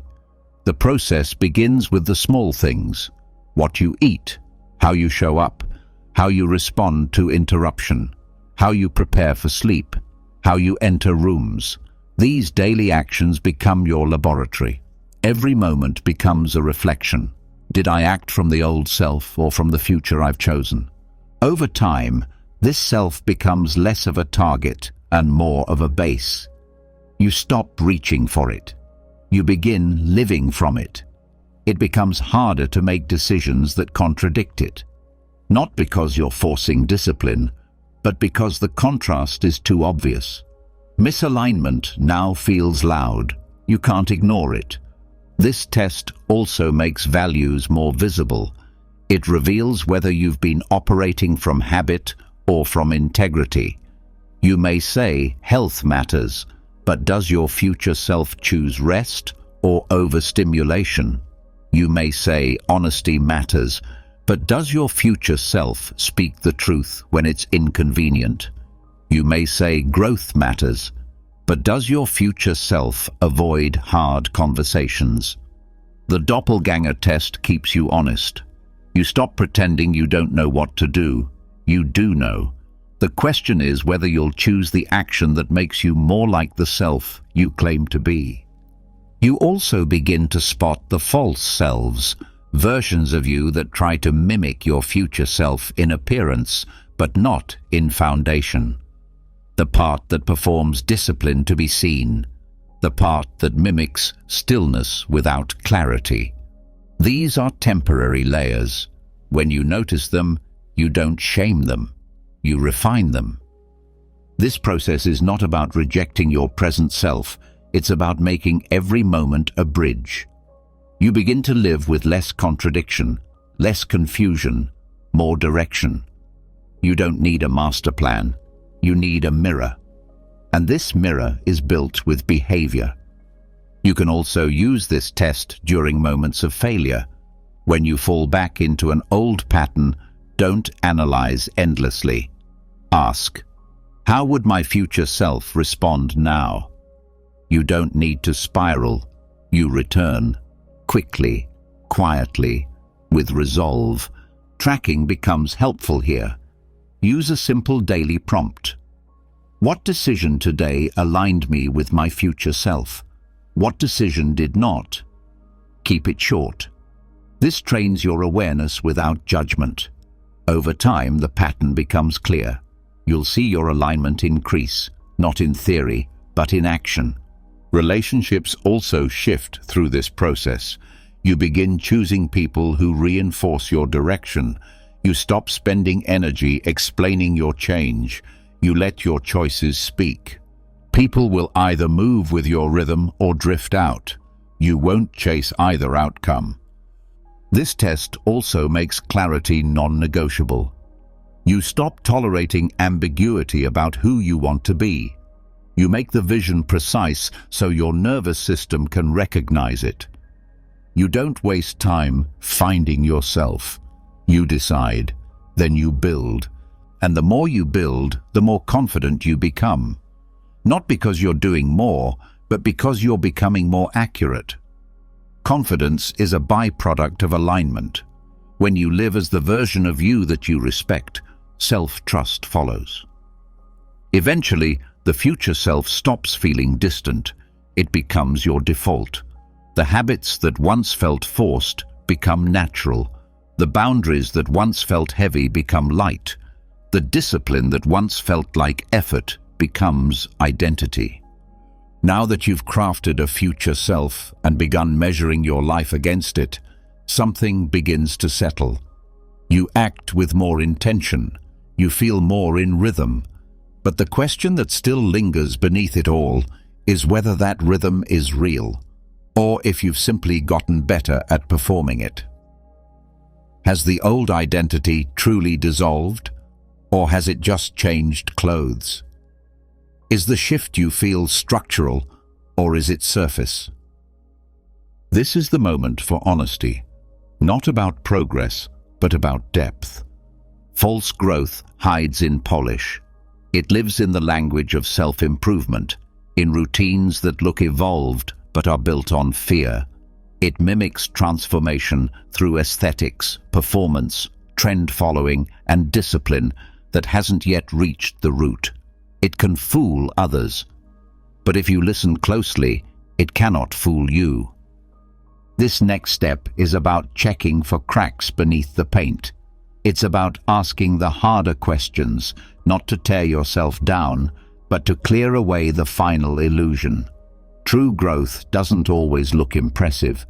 Often it looks quiet, unfinished, and hard to explain. But it feels clean. It carries less pressure. Start with outcomes, not the kind you show others, but the ones that repeat inside your private life. When conflict arises, does your reaction match the person you're becoming or the one you used to be? When boredom appears, do you seek silence or do you scroll and call it learning? When someone disappoints you, do you speak honestly or do you retreat into a practiced narrative about boundaries? These aren't small questions. They reveal the difference between change and decoration. Decoration is impressive. It speaks in polished phrases. It shows up early. It never misses a step. But when real life applies pressure, it collapses into old rhythms. Real growth is often harder to recognize. It's invisible in public, but undeniable in private. It lives in the way you treat people when you're tired, in the way you recover after failing, in the way you self-correct without making it a performance. False growth shows up in compensation, in the need to speak with authority instead of curiosity, in the desire to constantly explain what you've learned, in the urge to be seen as a certain kind of person instead of simply being one. These patterns signal attachment to image, not truth.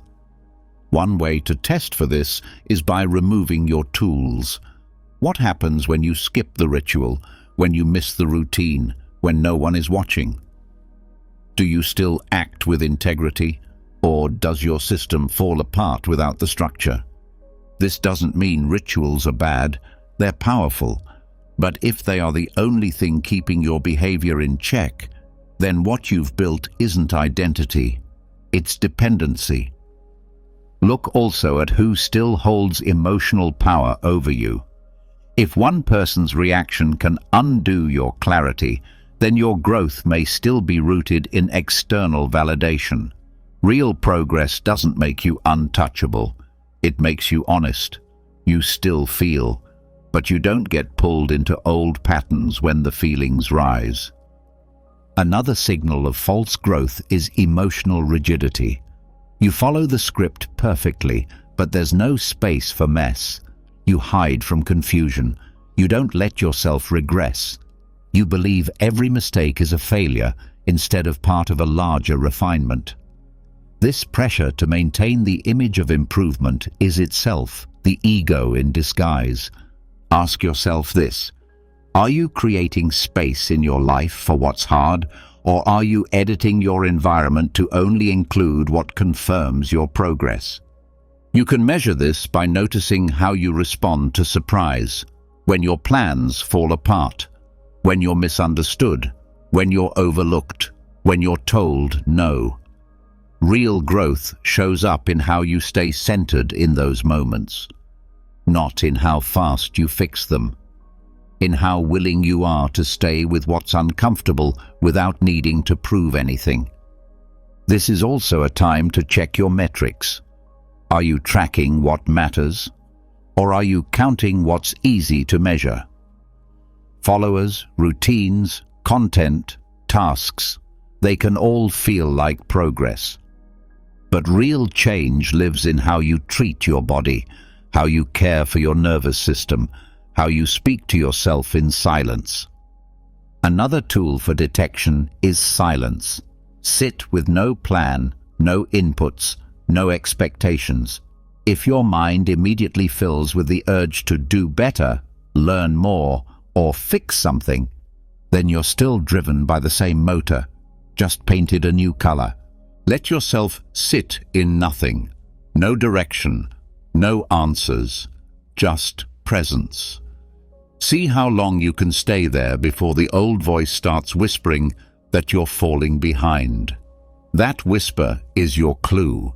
It shows you what you're still attached to. You can also observe your conversations. Are they increasingly rooted in exploration, or do they orbit around, showing how far you've come?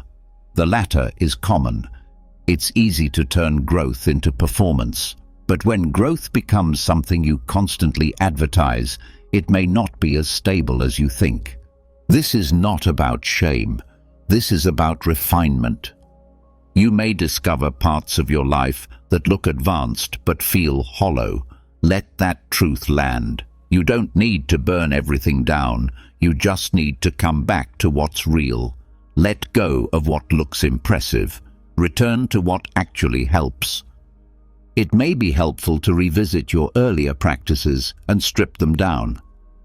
What were you trying to control? What were you trying to avoid? What part of you was afraid of being seen still in process? Most decoration grows from fear. Fear of being unworthy, fear of being misunderstood, fear of not being enough. The surface becomes a shield, but true growth requires exposure, not to the world, but to yourself. You can also invite feedback, not from people who will praise you, from people who have seen your worst days. Ask them how you've changed, not what you've accomplished, how you show up, how you repair, how you listen, then pause. Let the answers teach you. Real growth humbles you, not by making you small, but by making you honest. It removes the need to be perceived as evolved. It allows you to be where you are, without explanation, without apology. To keep this test alive, build checkpoints into your week. Reflect not on what you did, but on who you were being. Did your actions reflect alignment, or did they reinforce an image? Were you present, or were you performing? This practice will slowly rebuild your integrity from the inside. You'll stop needing applause. You'll stop needing certainty. You'll stop chasing the next layer of identity, because you'll start trusting your own awareness. After stripping away the outer layers of false growth, you're left with something raw, not broken, just real. The image is gone. What's left is energy. Some of it soft and grounded, some of it sharp and heavy. There's a fire underneath the stillness. It's been there the whole time, but you've been trained to tame it, to smooth it, to bury it. This fire is anger, not chaos, not violence, but life force that's been misunderstood. You were never meant to be untouched by anger. You were meant to listen to it, learn from it, and then use it. Not to destroy others, but to destroy the parts of yourself that were built to please, submit, shrink, or stay quiet. This is sacred rage. It's not reactive. It's not petty. It doesn't seek revenge or validation. It seeks truth.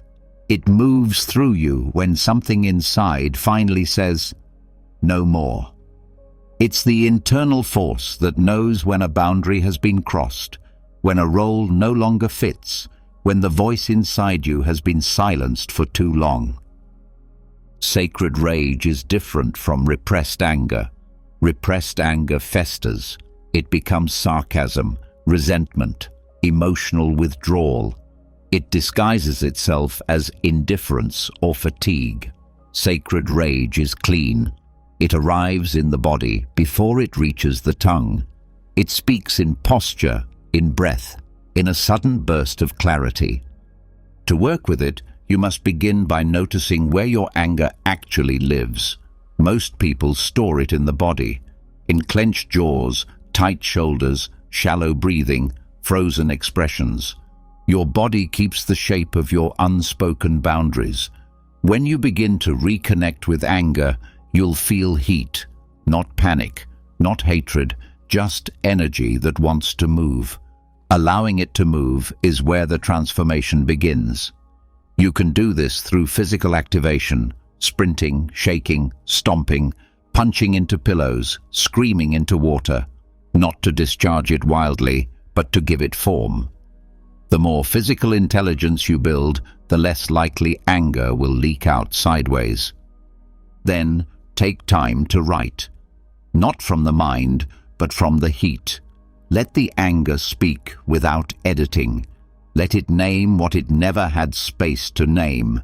Let it call out the moments when you betrayed yourself to keep peace, when you apologized for existing, when you stayed quiet so someone else wouldn't feel uncomfortable.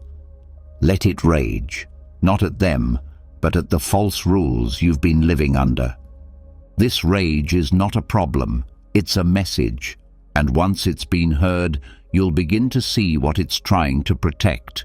Anger guards what matters: your dignity, your truth, your energy, your boundaries. When those are threatened, sacred rage rises to restore order. Direct that rage inward, not as shame, but as power. Use it to burn the scripts you've been handed, the ones that say you must always be agreeable, that your worth comes from being needed, that your feelings are too much, that your truth will make you unlovable. These aren't beliefs, they're cages.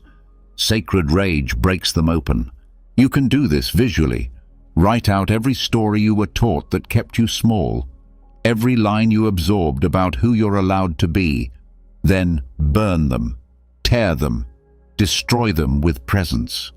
Let your body know those rules are gone. You're no longer available for that kind of control. Anger also teaches you about urgency. When channeled well, it gives you the fuel to act before doubt returns. When you've been paralyzed by overthinking, sacred rage helps you move. Not recklessly, but with a kind of clarity that bypasses fear. It becomes especially useful in decision-making. When you hesitate on a boundary, when you start negotiating with guilt, when you shrink back into old patterns, you can return to the fire. You ask, what am I no longer willing to tolerate? What am I willing to say out loud now that I couldn't before? The answers come quickly. Anger doesn't waste time. It doesn't ask for permission. It speaks what's been waiting.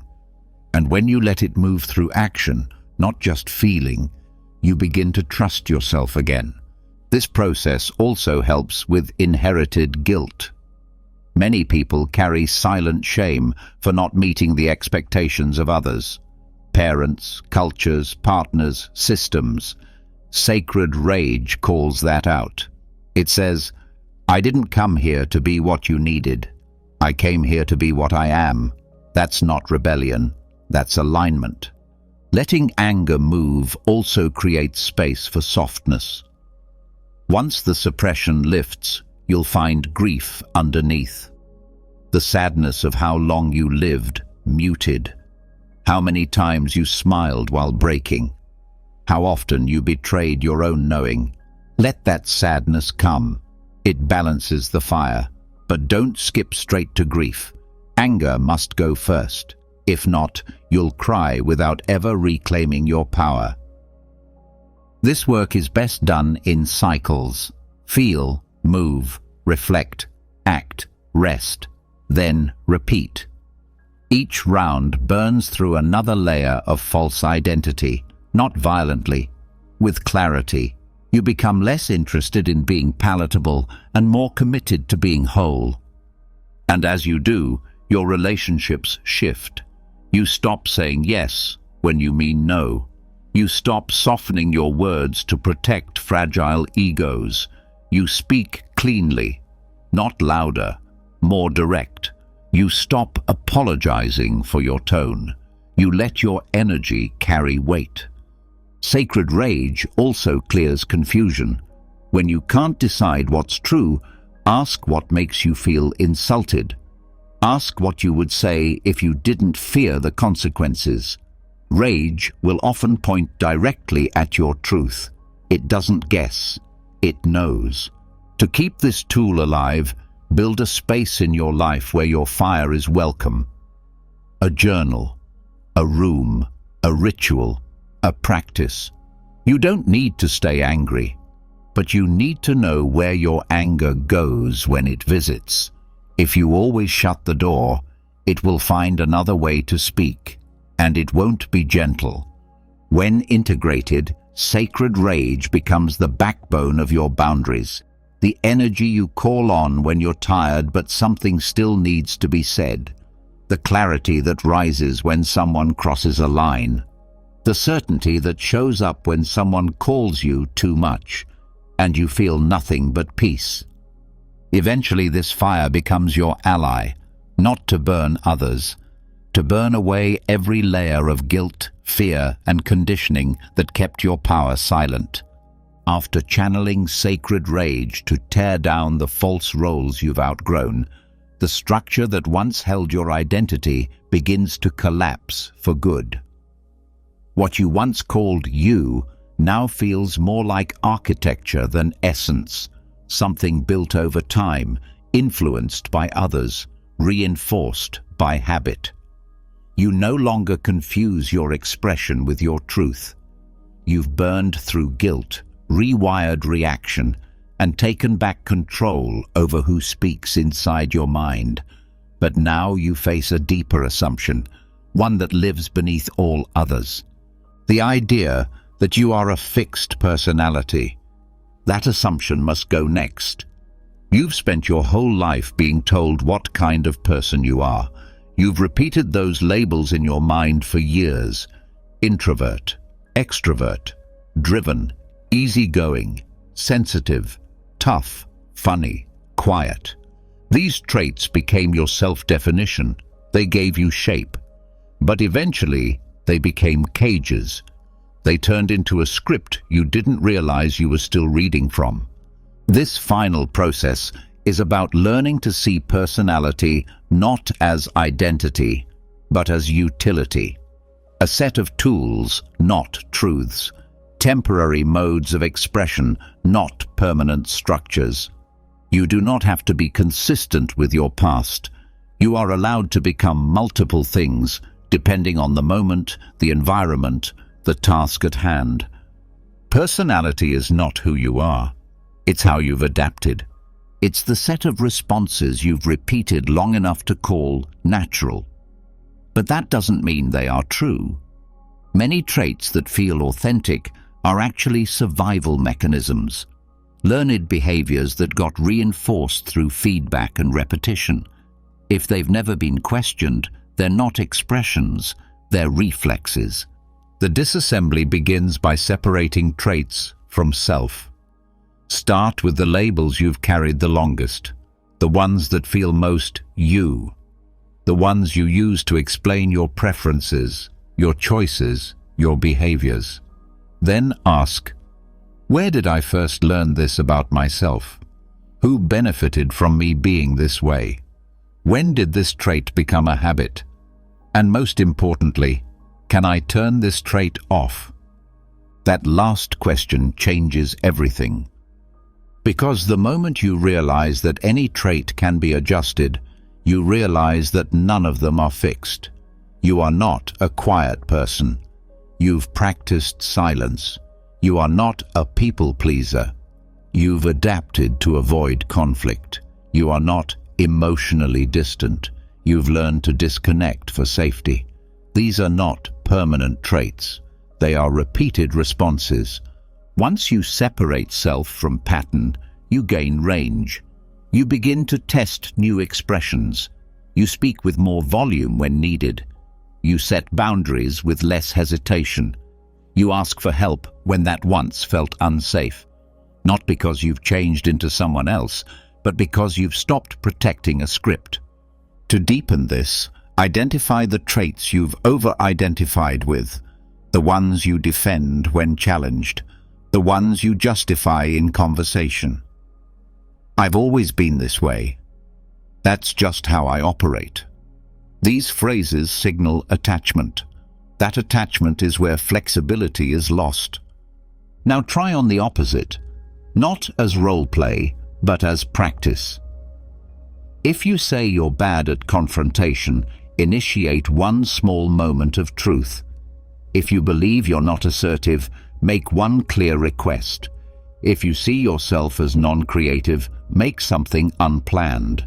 The goal isn't to become someone else. It's to show your nervous system that range is available. This unlocks a new level of choice. You stop defaulting to the same settings. You begin asking, which version of me is needed right now? Which part of me serves this situation best? You treat traits as tools, not as limitations. This is adaptability, not inauthenticity. True authenticity includes the ability to shift on purpose. From here, your vocabulary must change. Replace identity statements with behavior statements. Instead of saying, I'm not confident, say, I'm practicing presence under pressure. Instead of, I'm anxious, say, my system is activated and I'm grounding. This rewires how you relate to yourself. You stop labeling. You start observing. You'll also begin to see how many of your personality traits were designed to be palatable. You softened yourself to be liked. You minimized needs to be accepted. You became agreeable to avoid rejection. These traits served a purpose, but they are not you. They are artifacts. You can thank them and release them. This release must include embodied practice. Start showing up differently in familiar environments. Speak more than usual. Interrupt when it matters. Pause longer before responding. These small changes create friction, and friction rewrites familiarity. You show others that you are not static. You teach them how to meet you now. There will be resistance, from others and from within. The old identity wants to be preserved. It equates consistency with safety. But you've already outgrown consistency. Now you need flexibility, the kind that allows you to lead one moment and receive in the next, the kind that allows strength and softness to exist in the same breath. To support this shift, revisit old environments with new expression. Return to a place or person where you once played a fixed role. This time, do not default. Speak the new tone. Hold the new posture. Choose the new trait. Observe what happens. Your presence begins to reshape the pattern. The environment adjusts. Your range expands. You'll notice something else too. With each disassembled trait, shame begins to fall away. Because shame lives in false identity. It tells you, this is who you are, and it's not enough. But when you stop believing you are any one thing, shame has nothing to hold on to. You become fluid, and fluidity doesn't apologize. This work must be paired with self-reflection. Ask regularly, which version of me showed up today?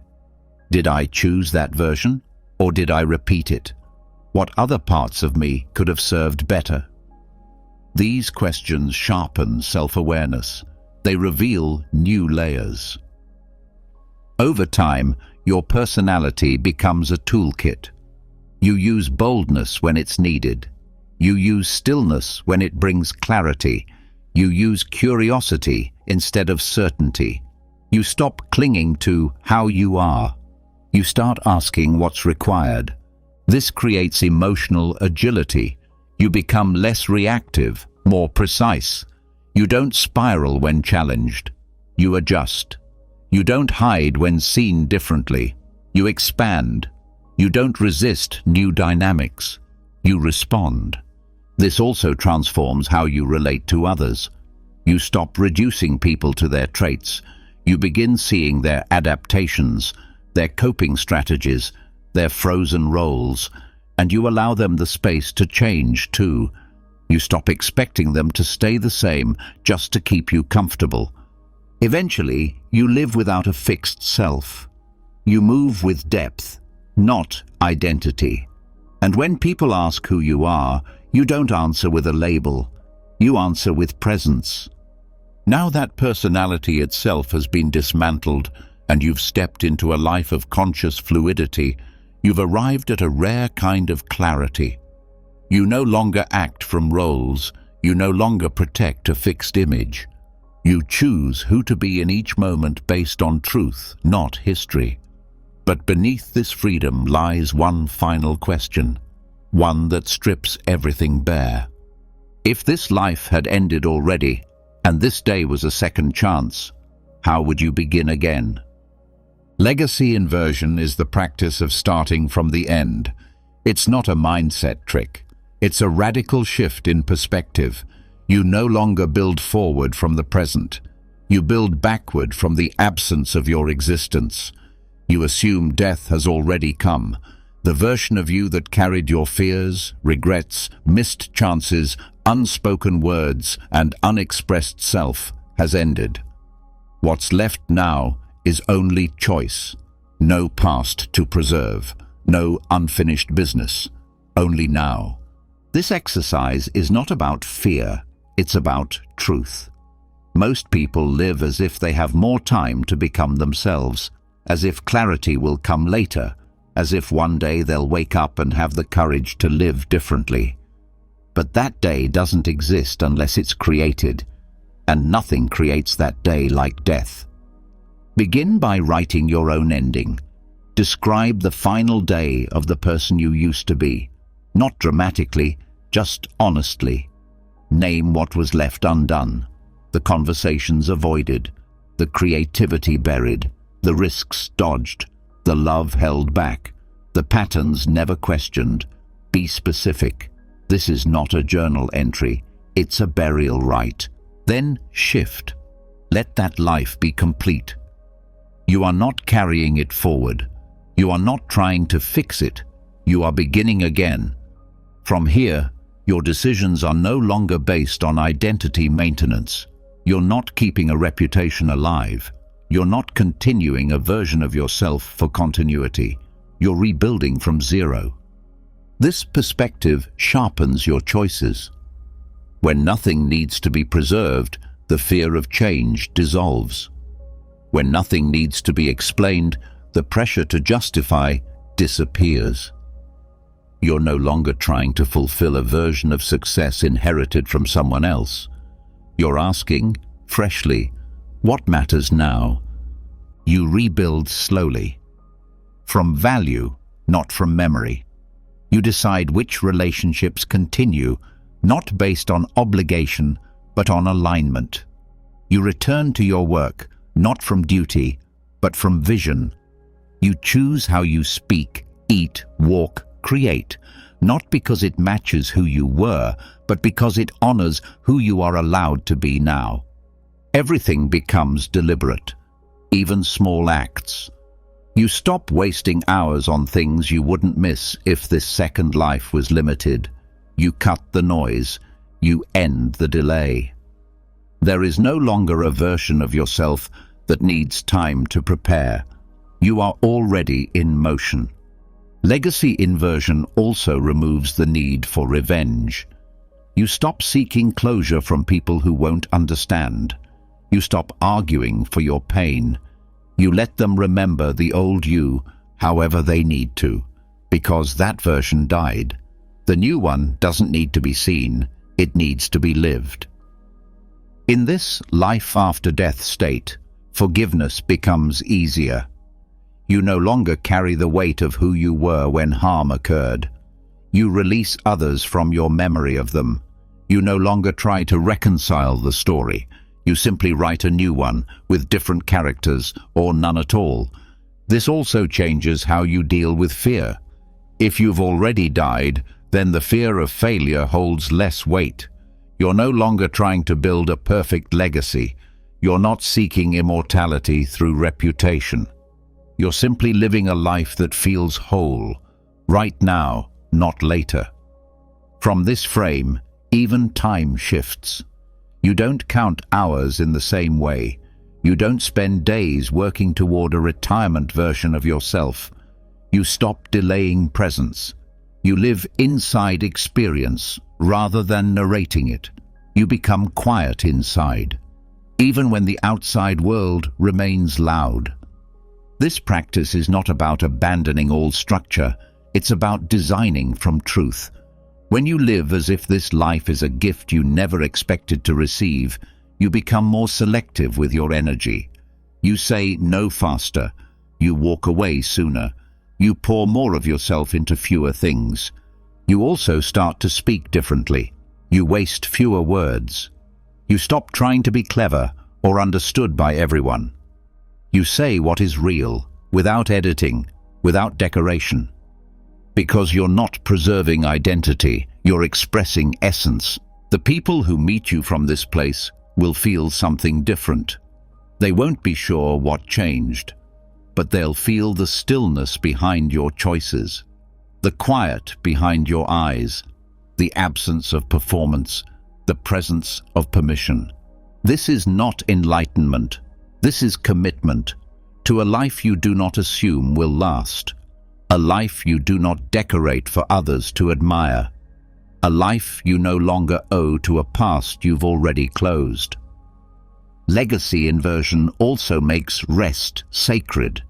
You stop viewing recovery as something to justify. You sleep with peace. You pause without shame. Because your time is not being spent to impress anyone. It's being used to be fully alive. You may feel emotional during this process, not because of loss, but because of realization. You see how much time was spent delaying the inevitable. You see how much of your old life was built from fear of not being good enough. That fear dies with the old self, and what rises is not perfection, it's permission. From here, you begin to practice a new kind of generosity, not the kind that seeks approval, the kind that flows from overflow. You give because there's no need to hoard. You speak kindness because there's no longer a mask to protect. You help because there's no longer an agenda. It's simple, and it's enough. Your creativity shifts too. You stop trying to be original. You stop performing excellence. You make what you feel. You share what moves you. You stop waiting until it's good enough. It's already real, and that's enough. Each day now becomes a new life. You rise not to repeat, but to reawaken. You are not building toward a legacy. You are building from one. Every moment lived in alignment is the legacy. Eventually, the line between the life that ended and the one that began starts to blur. You forget the version of yourself that used to hesitate. You forget what it was like to explain everything. You stop trying to prove the past wrong. You're too busy living right. Now that you've crossed the threshold of legacy inversion, what remains is something fewer than 1% ever reach. Stillness without explanation. You no longer need to rehearse your identity. You no longer argue with your history. You no longer bargain with the future. There is only this, being alive on purpose, not because of some grand meaning, but because you choose to be. There's nothing left to prove. There's nothing left to fix. There's only alignment, the kind that cannot be bought or taught, only lived. But before we close, there's one final step. Not a lesson, a challenge. It's time to take everything you've built, everything you've unlearned, everything you've destroyed and reconstructed, and bring it into the world. Not with noise, with precision. You've redefined your values. You've replaced the voice inside your head. You've returned from exile. You've practiced silence, rage, stillness, discomfort. You've chosen your identity consciously and learned how to drop it when needed. But now the test becomes daily. Every room you walk into will expect the old you. They may not say it, but their energy will ask for it. Your old tone, your old reaction, your old softness, your old self-erasure. Your job is not to meet those expectations. Your job is to stay with the version of you that walked out of the fire. And here's what no one tells you. They won't always understand. They might push back. They might call you cold, too direct, too still, too much. That is not your problem. You did not come back from the death of the old self to become more acceptable. You came back to become real. This new life is not about peace in every moment. It's about precision in your yes and your no. It's about knowing what matters so clearly that you're willing to lose people over it. And when you're willing to lose people, you stop losing yourself. You'll start building again, slowly, intentionally, not from urgency, from awareness. You'll speak less, but everything you say will land deeper. You'll show up softer, but with more power. You'll stop needing to be right and start needing to be honest. And when the old loops return, and they will, you will not panic. You will not spiral. You will recognize them like an echo, and you will respond as the new you, calmly, directly, without apology. Because you've already died once. And this time, you are not wasting a single breath. This is your second life. Live accordingly. Now go. And now, as you step into this second life, you start to understand something even deeper. Rebirth isn't a single moment. It's not the dramatic line in a story or the closing scene in a film. It's a quiet, ongoing decision, made in moments no one else sees. It happens when you choose not to answer a message that pulls you backward, when you speak plainly, even when your voice shakes, when you stand still while your old self begs you to run. It happens when you leave a conversation that used to make you feel small, when you let someone misunderstand you and don't chase their approval, when you wake up and no longer feel the need to earn your place on the planet. That's when you know it's real, because you're not performing clarity anymore. You're embodying it. And from here, even success changes. You no longer define it by volume or numbers. You stop chasing metrics that were created to measure people who never lived like you. You redefine success as integrity with action. You measure progress by whether or not you abandon yourself to meet the room. You measure strength by how often you remain present when pressure rises. You start to notice what holds weight and what doesn't. Most of the things that used to take up your mental bandwidth now feel irrelevant. Status, applause, the constant need to be understood. You stop chasing resolution where only repetition lives. You stop trying to fix people who are committed to misunderstanding. You no longer enter debates just to prove that you've evolved. You know who you are. The need to explain fades. And with that, the energy that used to be scattered begins to concentrate. You're sharper in fewer directions. You focus not on quantity, but on clarity. You might do less, but what you do now has weight. You don't multitask your life. You don't dilute your voice. You become a person people feel before you speak. And people will notice. Some won't say it out loud, but they will start treating you differently. They may feel uneasy around the version of you that doesn't flinch, doesn't chase, doesn't justify. They may pull back. They may challenge the change. That's part of the deal. You cannot step into a new life and bring everyone with you. You learn that some connections were tied to the old identity, built on your compliance, your smile, your silence. When those traits fall away, so do those dynamics, and you let them, not from coldness, but from truth. You're no longer here to entertain someone else's story about who you should be. And this honesty begins to transform your inner world too. You become less easily impressed, not because you're bitter, but because your definition of value has changed. You stop confusing noise with depth. You see through the performances you once praised. You begin to seek what is solid, what is quiet, what is true. You become more sensitive to energy, less tolerant of pretense, more hungry for depth, less available for distraction. You stop needing everything to be fast, flashy, or certain. You can sit in stillness longer. You can say, "I don't know," without shame. You can rest without needing to deserve it. And this becomes your new foundation, not built on performance, but on presence. It's here that you begin to feel the weight of time differently. You no longer rush through your day trying to prove something. You no longer waste hours maintaining a version of yourself that doesn't reflect your values.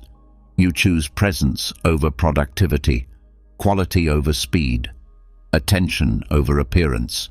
You start leaving things unfinished when they don't need to be completed. You walk away from opportunities that don't match your internal compass. You don't cling to potential, you follow alignment. Even when it means saying no to something others would call perfect. And when fear rises, and it will, you speak to it calmly. You don't exile it. You invite it into the room. You say, "I see you, but I'm not giving you the mic." Because you've learned how to live with fear without letting it make your decisions. This kind of living is rare, not because it's inaccessible, but because it requires letting go of everything that made you feel safe before. The old self got rewards. The old self got applause. The old self got comfort. The new self gets peace. But peace is not passive. It's earned. Not through control, but through surrender. Not through certainty, but through trust. And trust takes work. It requires you to live each day like you were given one final shot. To stop delaying the thing you've been waiting to feel ready for. To stop scripting your life to look like a success story. You're not here for the performance anymore. You're here for the truth. So you keep walking, one decision at a time, no longer ruled by fear, no longer hijacked by ego, no longer tethered to the past, not perfectly, but clearly. And that clarity is enough. From here, there's nothing left to become, only something to be, and you already are. You've just walked through 4 hours of internal demolition, not surface change, not motivational fluff, but a complete breakdown and rebuild of the self, guided by 24 brutal, freeing, and necessary steps. You didn't just level up. You buried the version of you that was built from fear, approval, delay, and false duty. You unlearned. You rewired. You let parts of yourself die so something real could finally breathe. You faced the internal noise, the inherited voices, the outdated roles. You practiced silence. You rewrote your story. You entered exile and came back different. You learned to spot your micro-betrayals, to burn the boats, to act with clarity. You chose discomfort over ego, rage over repression, presence over performance.